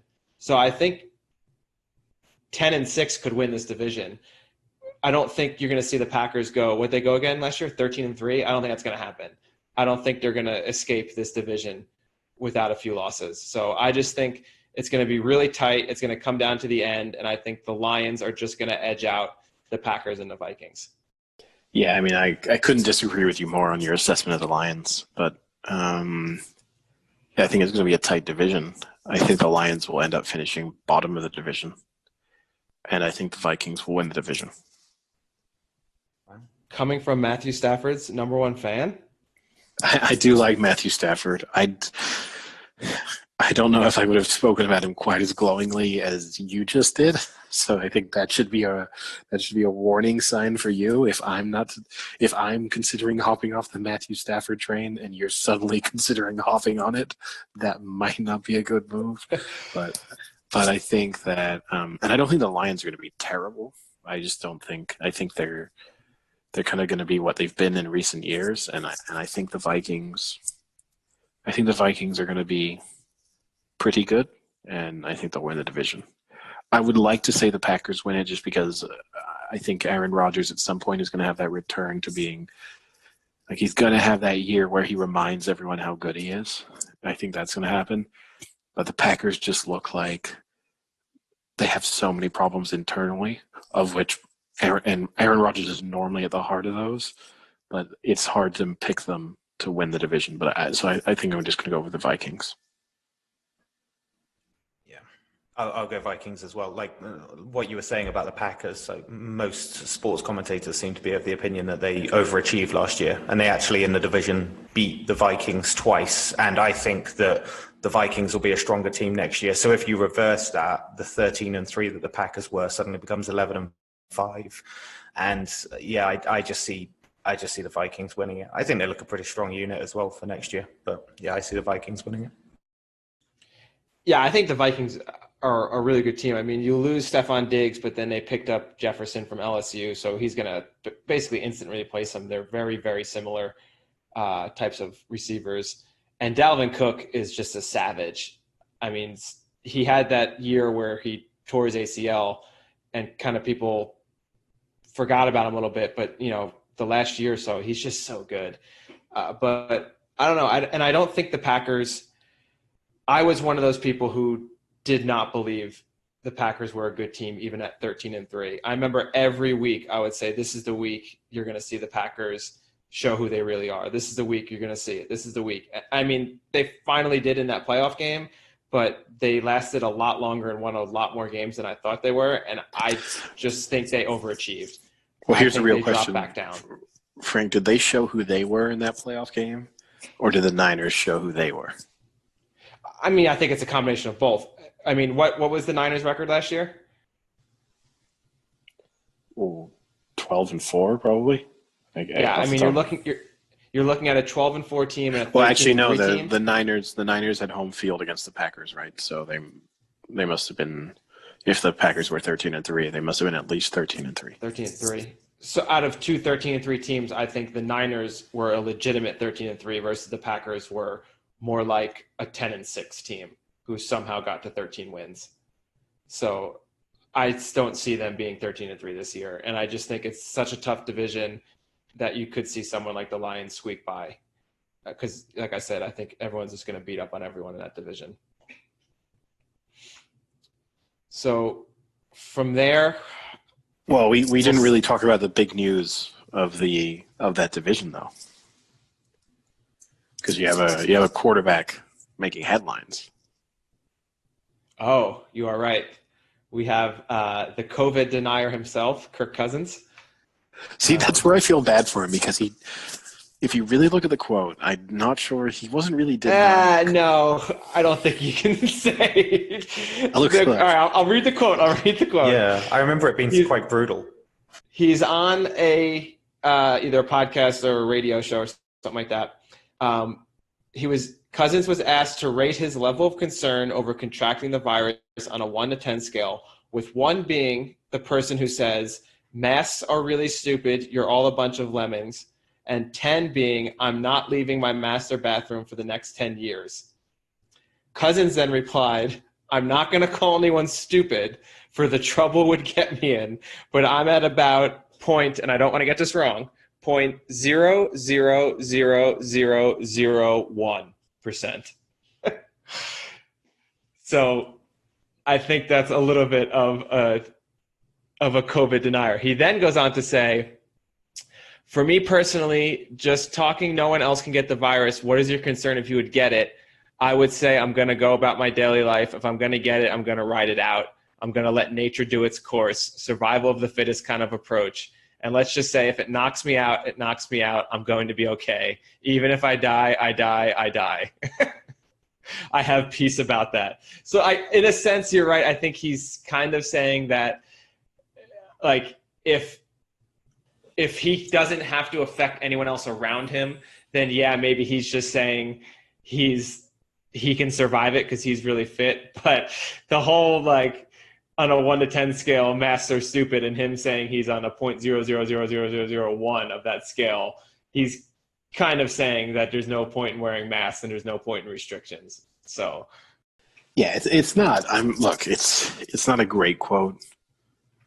And there's two things. One, I don't even think, not to flip it, but the media shouldn't even be asking athletes that question, because what Kirk Cousins thinks about wearing masks shouldn't even be public information. Like what LeBron James thinks about wearing masks shouldn't be public information, because there's no reason why what they think is meaningful in any way. But it's not a great quote, but I don't know. Just Kirk Cousins being Kirk Cousins. Yep. You like that? Not so much. So we'll save the Niners for last. So let's do NFC South. It's another pretty tough division, actually. I think you have the Saints, the Bucks, the Falcons, and the Panthers. And I think, in a conference like this, if you took the Falcons and put them in the NFC East, I think the Falcons could win the NFC East probably. But here, I don't think they break the top two. So it's a pretty tough division. I think it's going to be interesting how good the Bucks are. You've got Brady, you've got Gronk, you got the tackle from Iowa. You got Bruce Arians, who's a pretty good coach. They had good players to begin with. Both on offense and the defense. So do they make the playoffs? Yeah, I think they make the playoffs. Do they win this division? I don't know. I can never root against the Saints and Breeze. I think Breeze has something to prove. Last season, it ended poorly for him. And as soon as he had one bad game in a playoff, people started saying it's the end of Drew Brees. And I don't think that's the case. And I think he might be out to prove some people otherwise. And of course, they've still got tons of talent. So I have to stick with the Saints until I see them properly fall from what they are. But I do think the Bucks make the playoffs. It's a tough one. You forgot to mention the Bucks picking up Leonard Fournette as well. Yeah, you're right. Yep. But I'm going to pick the Saints too. But there's two big question marks over the Saints. One, Alvin Kamara is in the midst of a contractual dispute. Probably plays, probably doesn't matter. But if there is a scenario in which Kamara doesn't play, then that really impacts the Saints. The second thing, does every black player on the Saints hate Drew Brees now? Yeah, that's true. I think is it going to be like Remember the Titans when they're just like letting rushers get through to hit Sunshine? Like, is this what's going to happen here? First off, you're reversing it the other way. It was the white blocking lineman that was letting players in to hit. Yeah, but doesn't Sunshine eventually, doesn't he say let him through? Doesn't that happen in that movie? Or am I thinking of the wrong football movie? You're thinking right. Yeah, you're thinking right. But they weren't purposely letting it to go through him. It was they got the Rev hurt. And then because they let him through, and then he says, let him through again. And the guy's like, what? I'm not going to let him through again. And he's like, do it. And then he flips him over his back. Because that happens all the time in football. Someone comes at you and you just duck underneath and then throw them off your back at full speed and throw a touchdown pass. If I've seen it once, I've seen it a million times.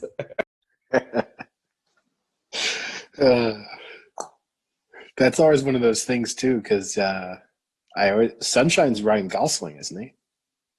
No. Who's Ryan Gosling in the movie? Ryan Gosling is the wimpy cornerback who gets replaced. Because it's one of those things where you just always forget that Ryan Gosling's in the movie. Yeah, that's so true.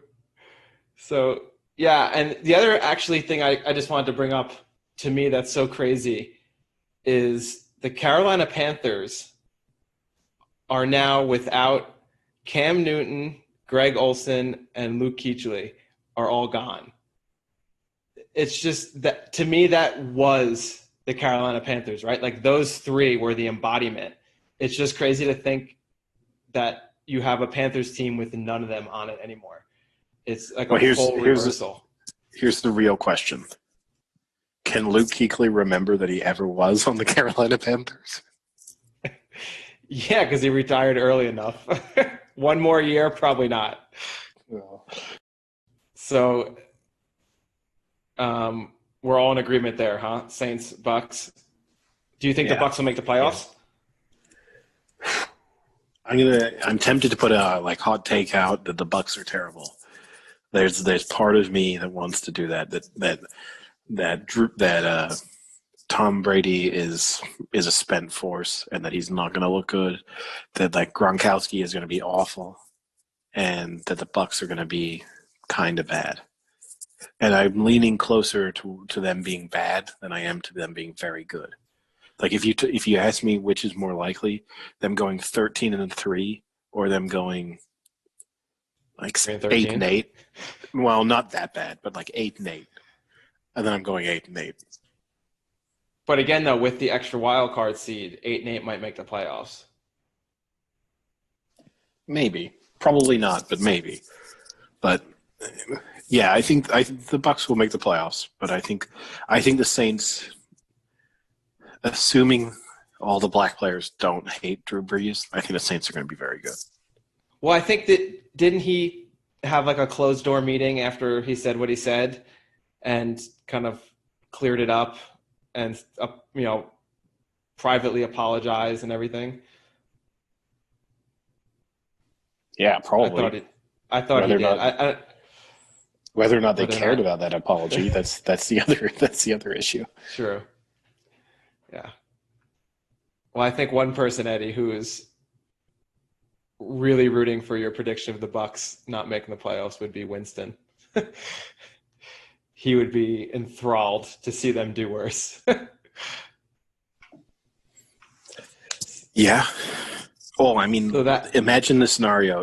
Put it this way: if the Bucks don't make the playoffs, and then the Patriots do, but if the Patriots win the division and the Bucks don't make the playoffs, then I think it's in the was it Belichick or was it Brady argument. Belichick settles it in 1 year. Yep.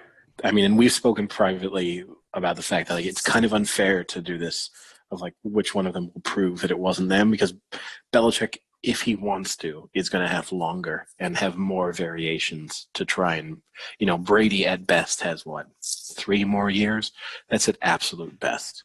Whereas if Belichick wants to do this for another 5, he can do it. If he wanted to do it for another 10, they'd probably let him do it. But he's got at least 5 years there if he really wants to hang around. But the thing is, assuming that Gronkowski is somewhere close to what he used to be, you would have to say that this is the most weapons that Brady has ever had. So if he isn't effective in this team, then it's a real knock on it's not a knock on his career, obviously, because there's no taking away the fact that he's won the number of Super Bowls that he's won and been as successful that he is. But it would make you start to think about whether it was a very, very, very good quarterback in the perfect system, and if he would have been able to achieve anywhere near as much anywhere else. But I think what you're saying wouldn't answer that, because I could say right now, with what Brady has around him, you could probably slot a few QBs in there that could do pretty well, right? I mean, listen, you've got Gronk and O.J. Howard, who's another really good tight end. Evans, Godwin, their defense is pretty stacked still. They even picked up some additions on their defense. So, I mean, they have a really good team overall. So, if they do well, you could still make the argument that Brady's just in a great system. So, I don't know. We'll have to see how it plays out a little bit. Yeah. We'll see. This brings us on maybe to the premier division. Yeah. I mean, the division of the future Super Bowl winners. And we'll get on to the NFC West. Cardinals.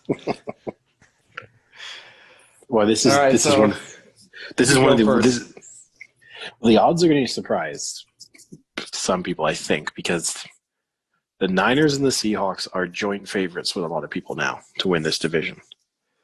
Some of that might be the Seahawks, for example. Like Clowney is, people are expecting will sign with the Seahawks. And in addition to that, the Niners are just being hit by injury after injury with their wide receivers. So there's a little bit of an issue there. But for me, I think the Niners were the best team in the NFL last year. I mean, Mahomes was the difference maker in the Super Bowl, but the Niners were the best team. I also think that if you'd had proper officiating in that Super Bowl, the Niners win it pretty comfortably. But it's true. But that aside, I think there's no reason to really expect the Niners to be any worse. The areas where they did have issues, they were able to fill in. They had a big question mark, obviously, with Staley leaving at left tackle. They managed to solve that in the offseason. I think they had the best draft.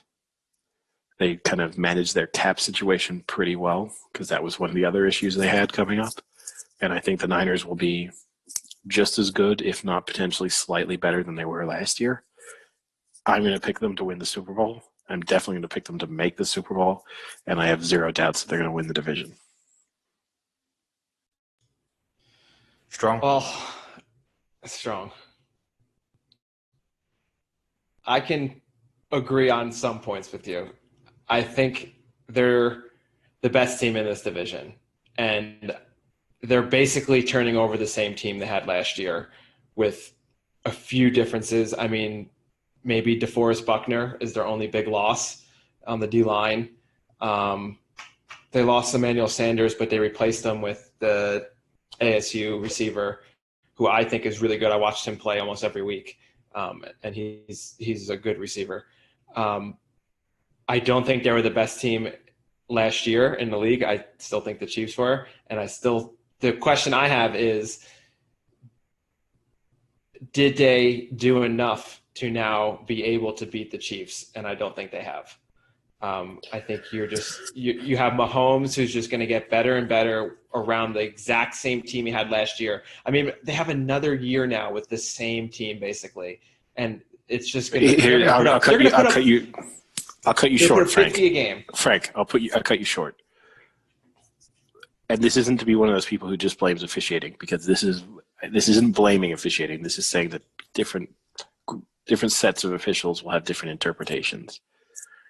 If they're going to play the Chiefs again in a game where there are 0 holding calls on the Chiefs, and there are holding calls being given against the Niners, if there's going to be that situation again, 0 holding calls. I mean, it's almost impossible in any game of football to not have a single holding call. It's not possible. And it's especially not possible against like a line that is just packed full of rushers who are going to get by guys. It's the officials should have told themselves at halftime, at the start of the fourth quarter, they should have said, guys, we have 0 holding calls so far in the Chiefs. We got to keep an eye out for something, because this doesn't make any sense. But if they're going to play a game against them where there's no holding calls, then no, there's no way. Because the only way they're going to be able to stop Mahomes from being Mahomes is to get a lot of pressure on him consistently from places that he doesn't expect the pressure to be on him. And the reality is they were 1 play away from winning that Super Bowl, basically. It happened to be on a play where there's clearly holding on Bosa. And if there hadn't been holding on Bosa, Mahomes doesn't complete that huge third down play, and the Super Bowl is over. But it's not to blame the officials, but it's just to say there are scenarios in which they could beat them. The scenario in which they played them is not one of them. You're right. That isn't you knocking on the officials. That's a 49ers fan knocking on the officials in a Super Bowl game.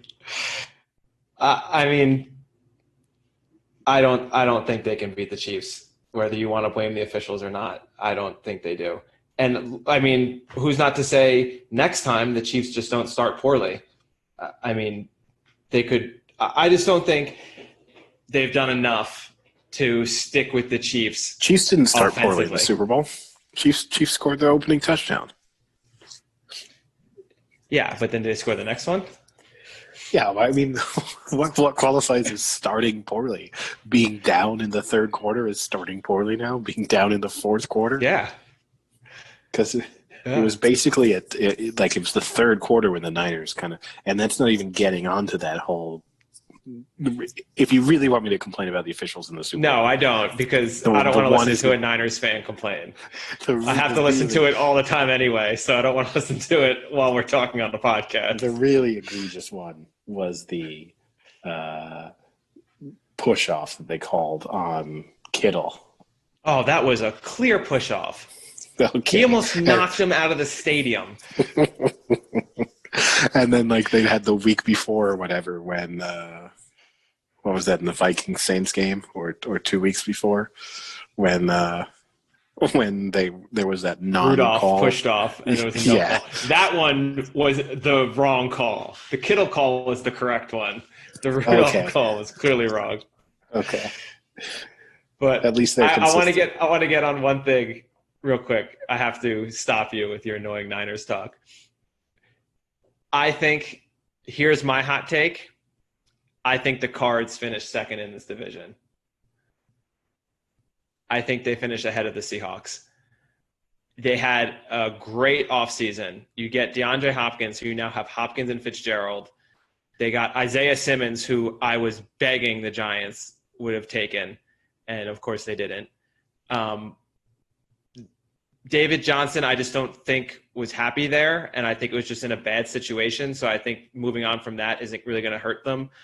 Kenyon Drake looked good anyway. So I think they're definitely going to be the most improved team in the NFL this year. Whether that's enough to make the playoffs, I don't know, but I think you now have a full year with Kyler Murray, and I think Kyler Murray is going to do a lot better than most people think he is. He looked a lot better the last 6 games of the season. Like the last third of the season, he looked pretty decent, and he's in a new system and he's a rookie. So I think having a good team around him, I think they're going to be really improved. And I think they will beat the Seahawks for the number 2 spot. And the stat I had for you that I wanted to share, I don't know if you saw it, but Larry Fitzgerald has more career tackles than he does drops. Did you see that stat? I didn't. So one, that shows how great his hands are, but simultaneously it shows over the past 15 years how bad the Cardinals quarterbacks are at throwing interceptions. How many tackles do you think he has? Oh, I mean, you can do it pretty well because you have to understand he has more tackles than drops. So you can even go off of how many drops you think he has. I'm going to guess, I probably would have guessed, the fact that you've given me that stat first, I'm going to say he has 86 tackles. How many drops do you think he has? Over the course of his career? Yep. 70. So he has 39 career tackles. Who is keeping the drop stat on Fitzgerald? This is what I want to know. He only has 29 drops. Is this like one of those things where like the home team scoreboard guy is in baseball, records what an error is, and the same John Stockton got his assists, when John Stockton would play a home game for the Jazz, it would be John Stockton looked at the ball, so that's an assist. Is this one of those things where they're like, there's no way Fitzgerald could have caught that, we can't register that as a drop, and they'll be like, it hit him in the numbers, and he was no one around him, they're like, no, and then Larry doesn't drop the ball. I don't know who does it, but I do know it has been since he was in college that he never drops the ball. That's been his thing. So that's what did you say? It's really 30? Low. So it's 29 drops in 2,263 targets. So wait, how many seasons has he played? 15? I don't know exactly. I forget. But 29 drops over. They made the Super Bowl, in 2008, 2009? He was playing then. Yeah. So, say approaching 15 years, right around 15 years. So he has basically one drop per 100 targets. So, but it's under 2 drops a season. Probably, yeah. But 1 out of every 100 targets he drops. No, but if that under 2 drops a season. He's got hands. Well, I have hands too. But I still drop the ball. You know why he's so good, Eddie? He tapes tennis balls to his hands, and he can still catch it. So then during the game, when he takes the tennis balls off, it's so easy. That's where Joe Judge got it from. Makes sense. So the last question I had for you in this division,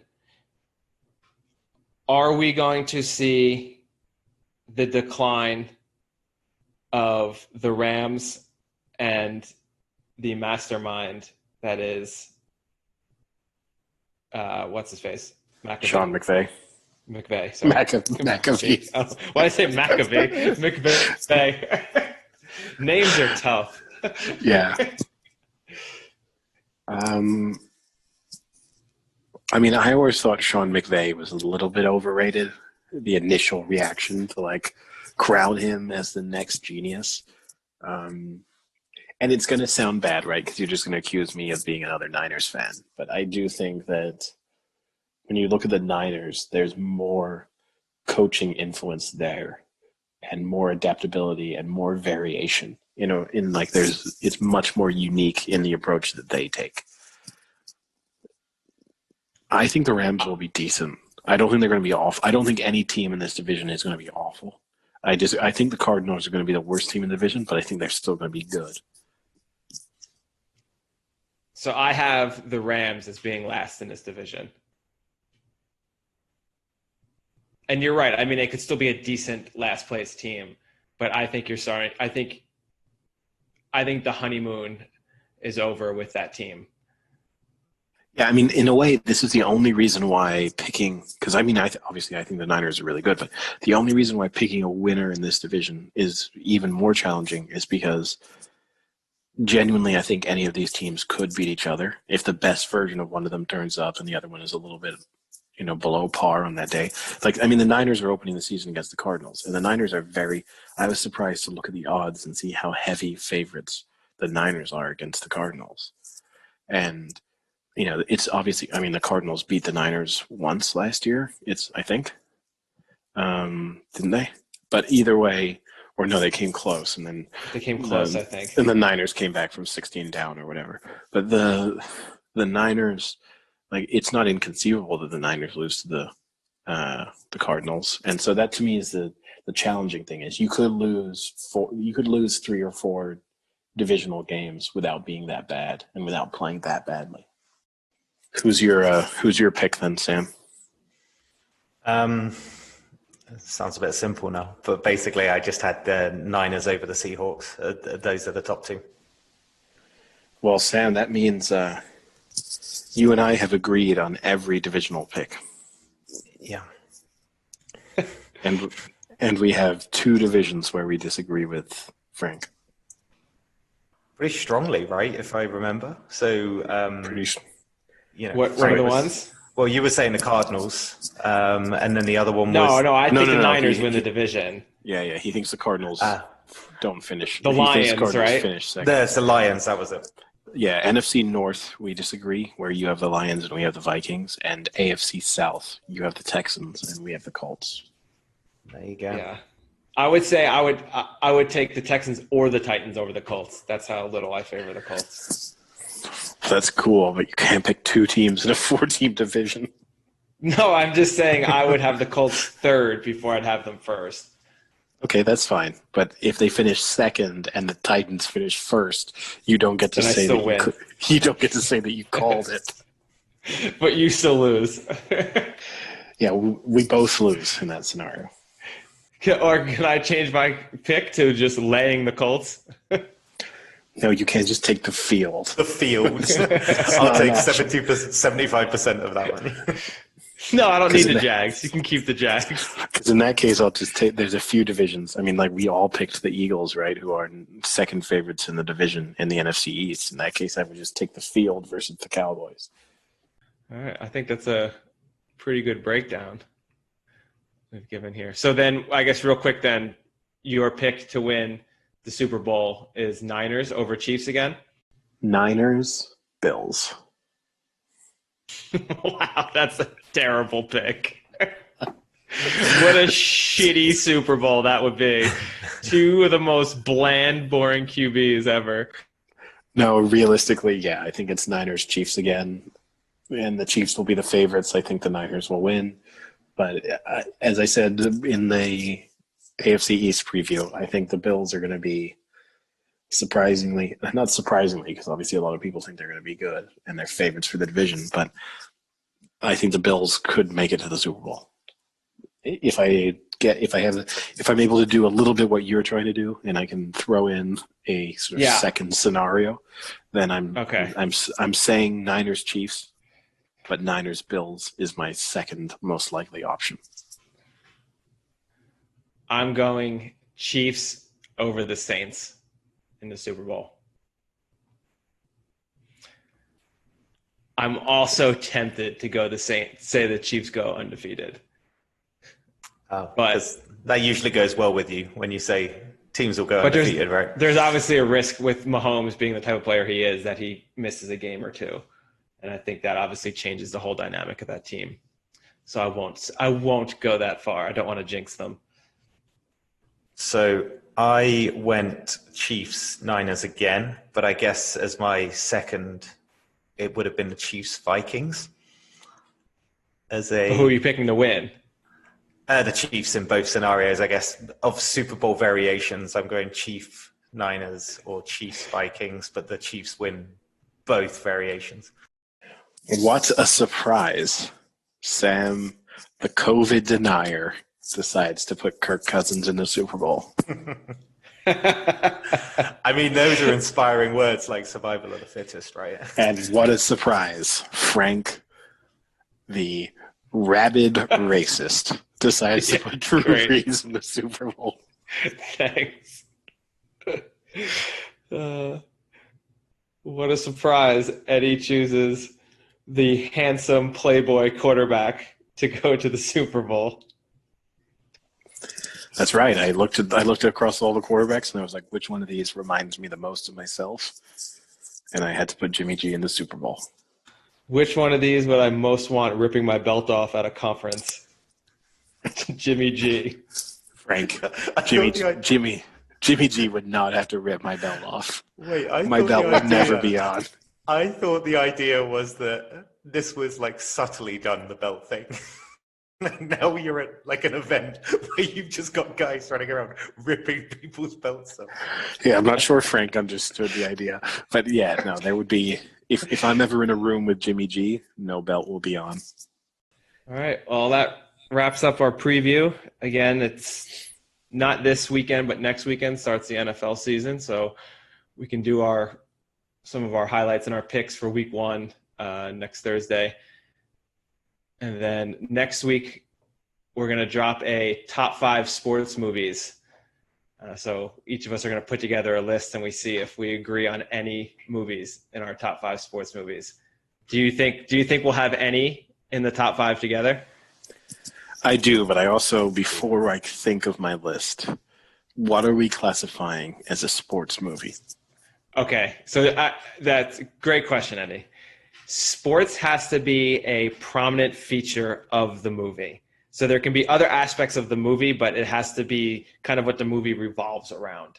So like The Sandlot is a sports movie because my question. It highly revolves around. Yeah. So I don't consider, for example, I know that the world loves to think of Die Hard as a Christmas movie, and I don't think of Die Hard as being a Christmas movie. No, it's not a Christmas movie. So, but the equivalent sports theme in a way that Christmas is a theme within Die Hard, it wouldn't be a sports movie. Do you see what I mean? Yeah, no, I agree with you. I mean, because Christmas has nothing to do with the movie or the plot or anything. It just happens to be the day. So, for instance, an equivalent, if the movie were a terrorist situation at a stadium, I don't consider that a sports movie because there's a terrorist attack at the NFL stadium. That's a shame because I think Munich was going to be my favorite sports movie ever. Was it going to be the Batman movie? What is it? Oh, yeah. The Bane one? Yeah, Yeah. Well, mine was actually going to be like Day After Tomorrow, when you start seeing like the baseball stadium just collapse in on itself. Yeah. Does that answer your question though? It does, yeah. Okay. Like I can't pick The Great Escape because they play baseball in a scene.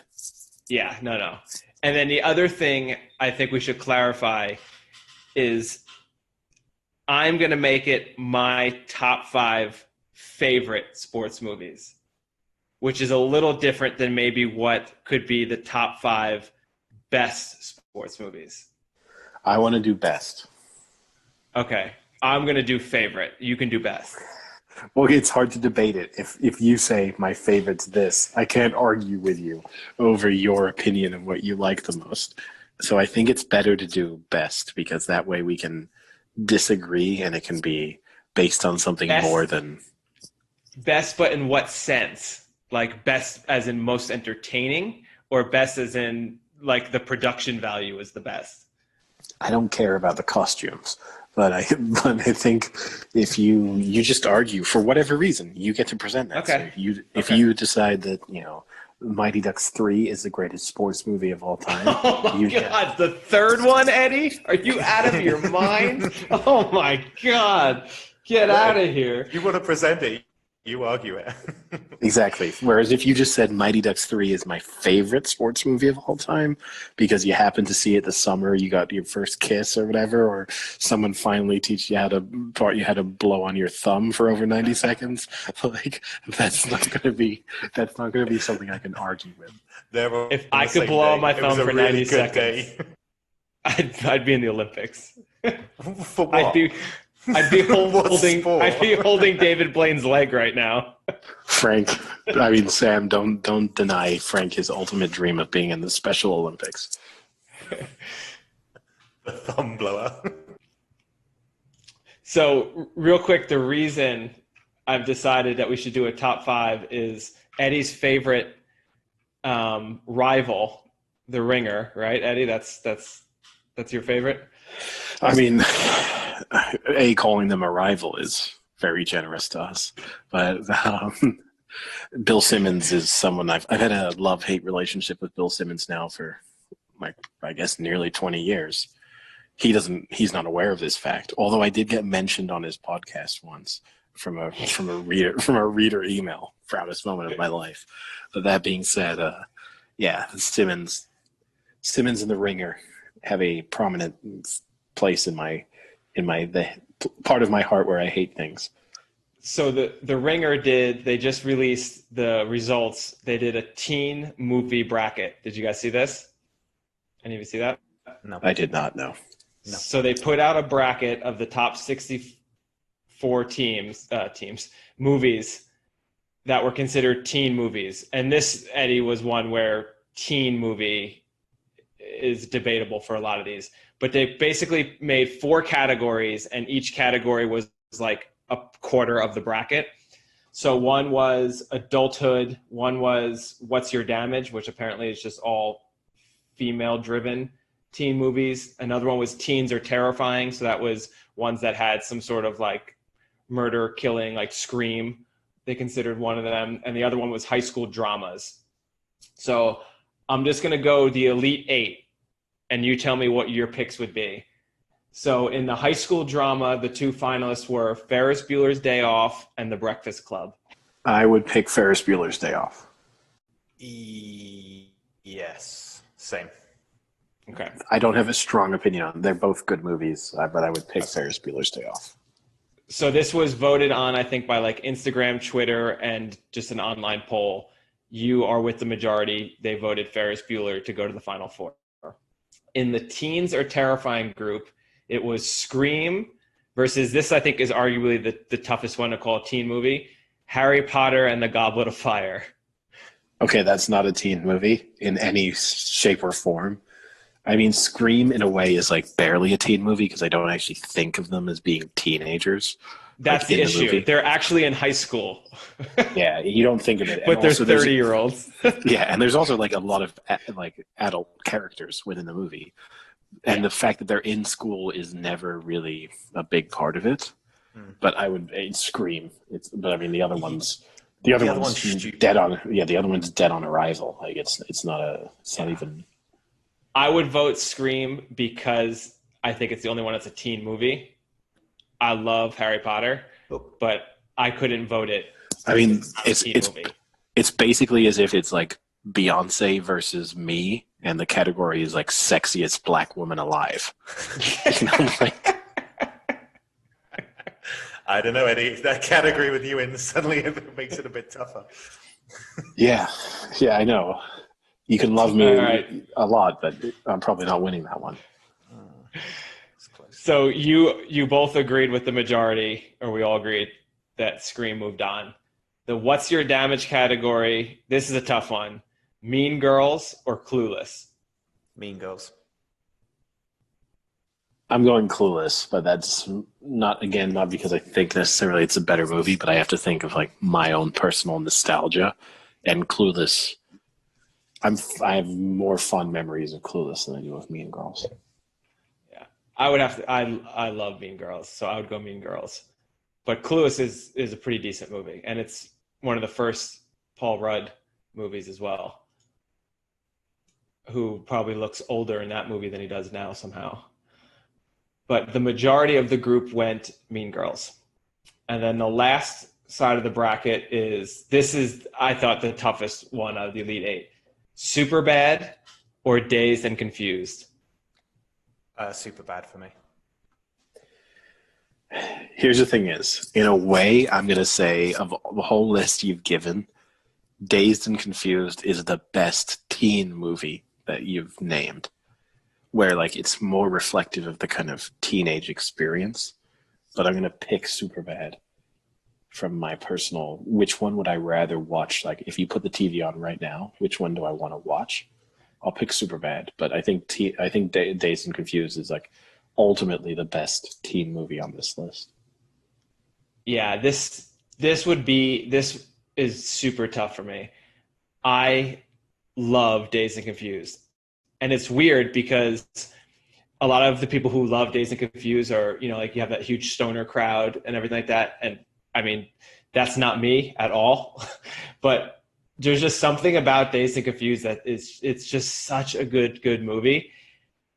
Having like I anytime Dazed and Confused is on, I'll watch it. Having said that, Superbad to me, with like growing up and when it came out and everything like that, could be one of the most influential movies in terms of, like all of our friends repeating quotes and repeating lines and, like when we would watch it and just crack up. And I think it hits that nostalgia for me where it's just like it was like the perfect time, perfect type of humor. So I'll have to go Superbad.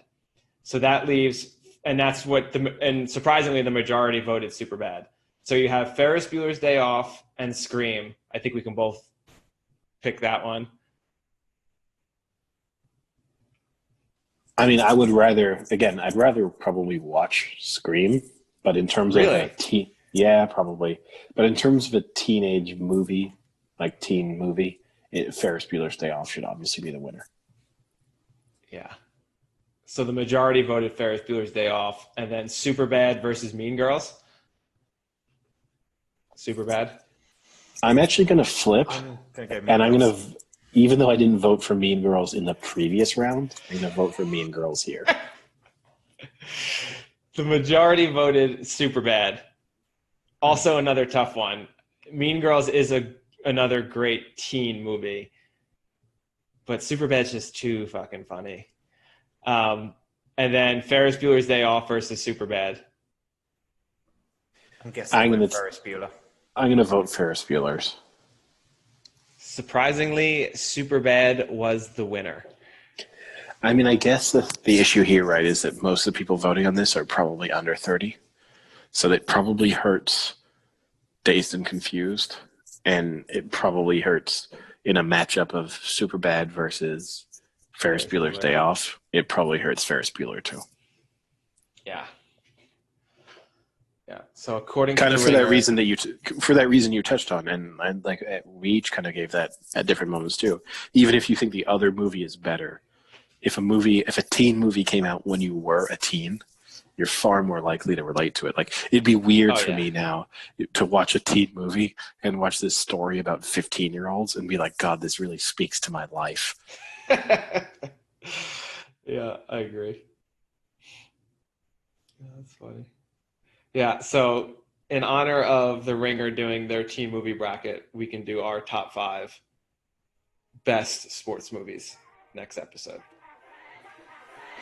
So start thinking. All right, I've already got my number 1. Wow. But I'll save it. Please save it. All right, well, until then, boys, talk to you later. See ya.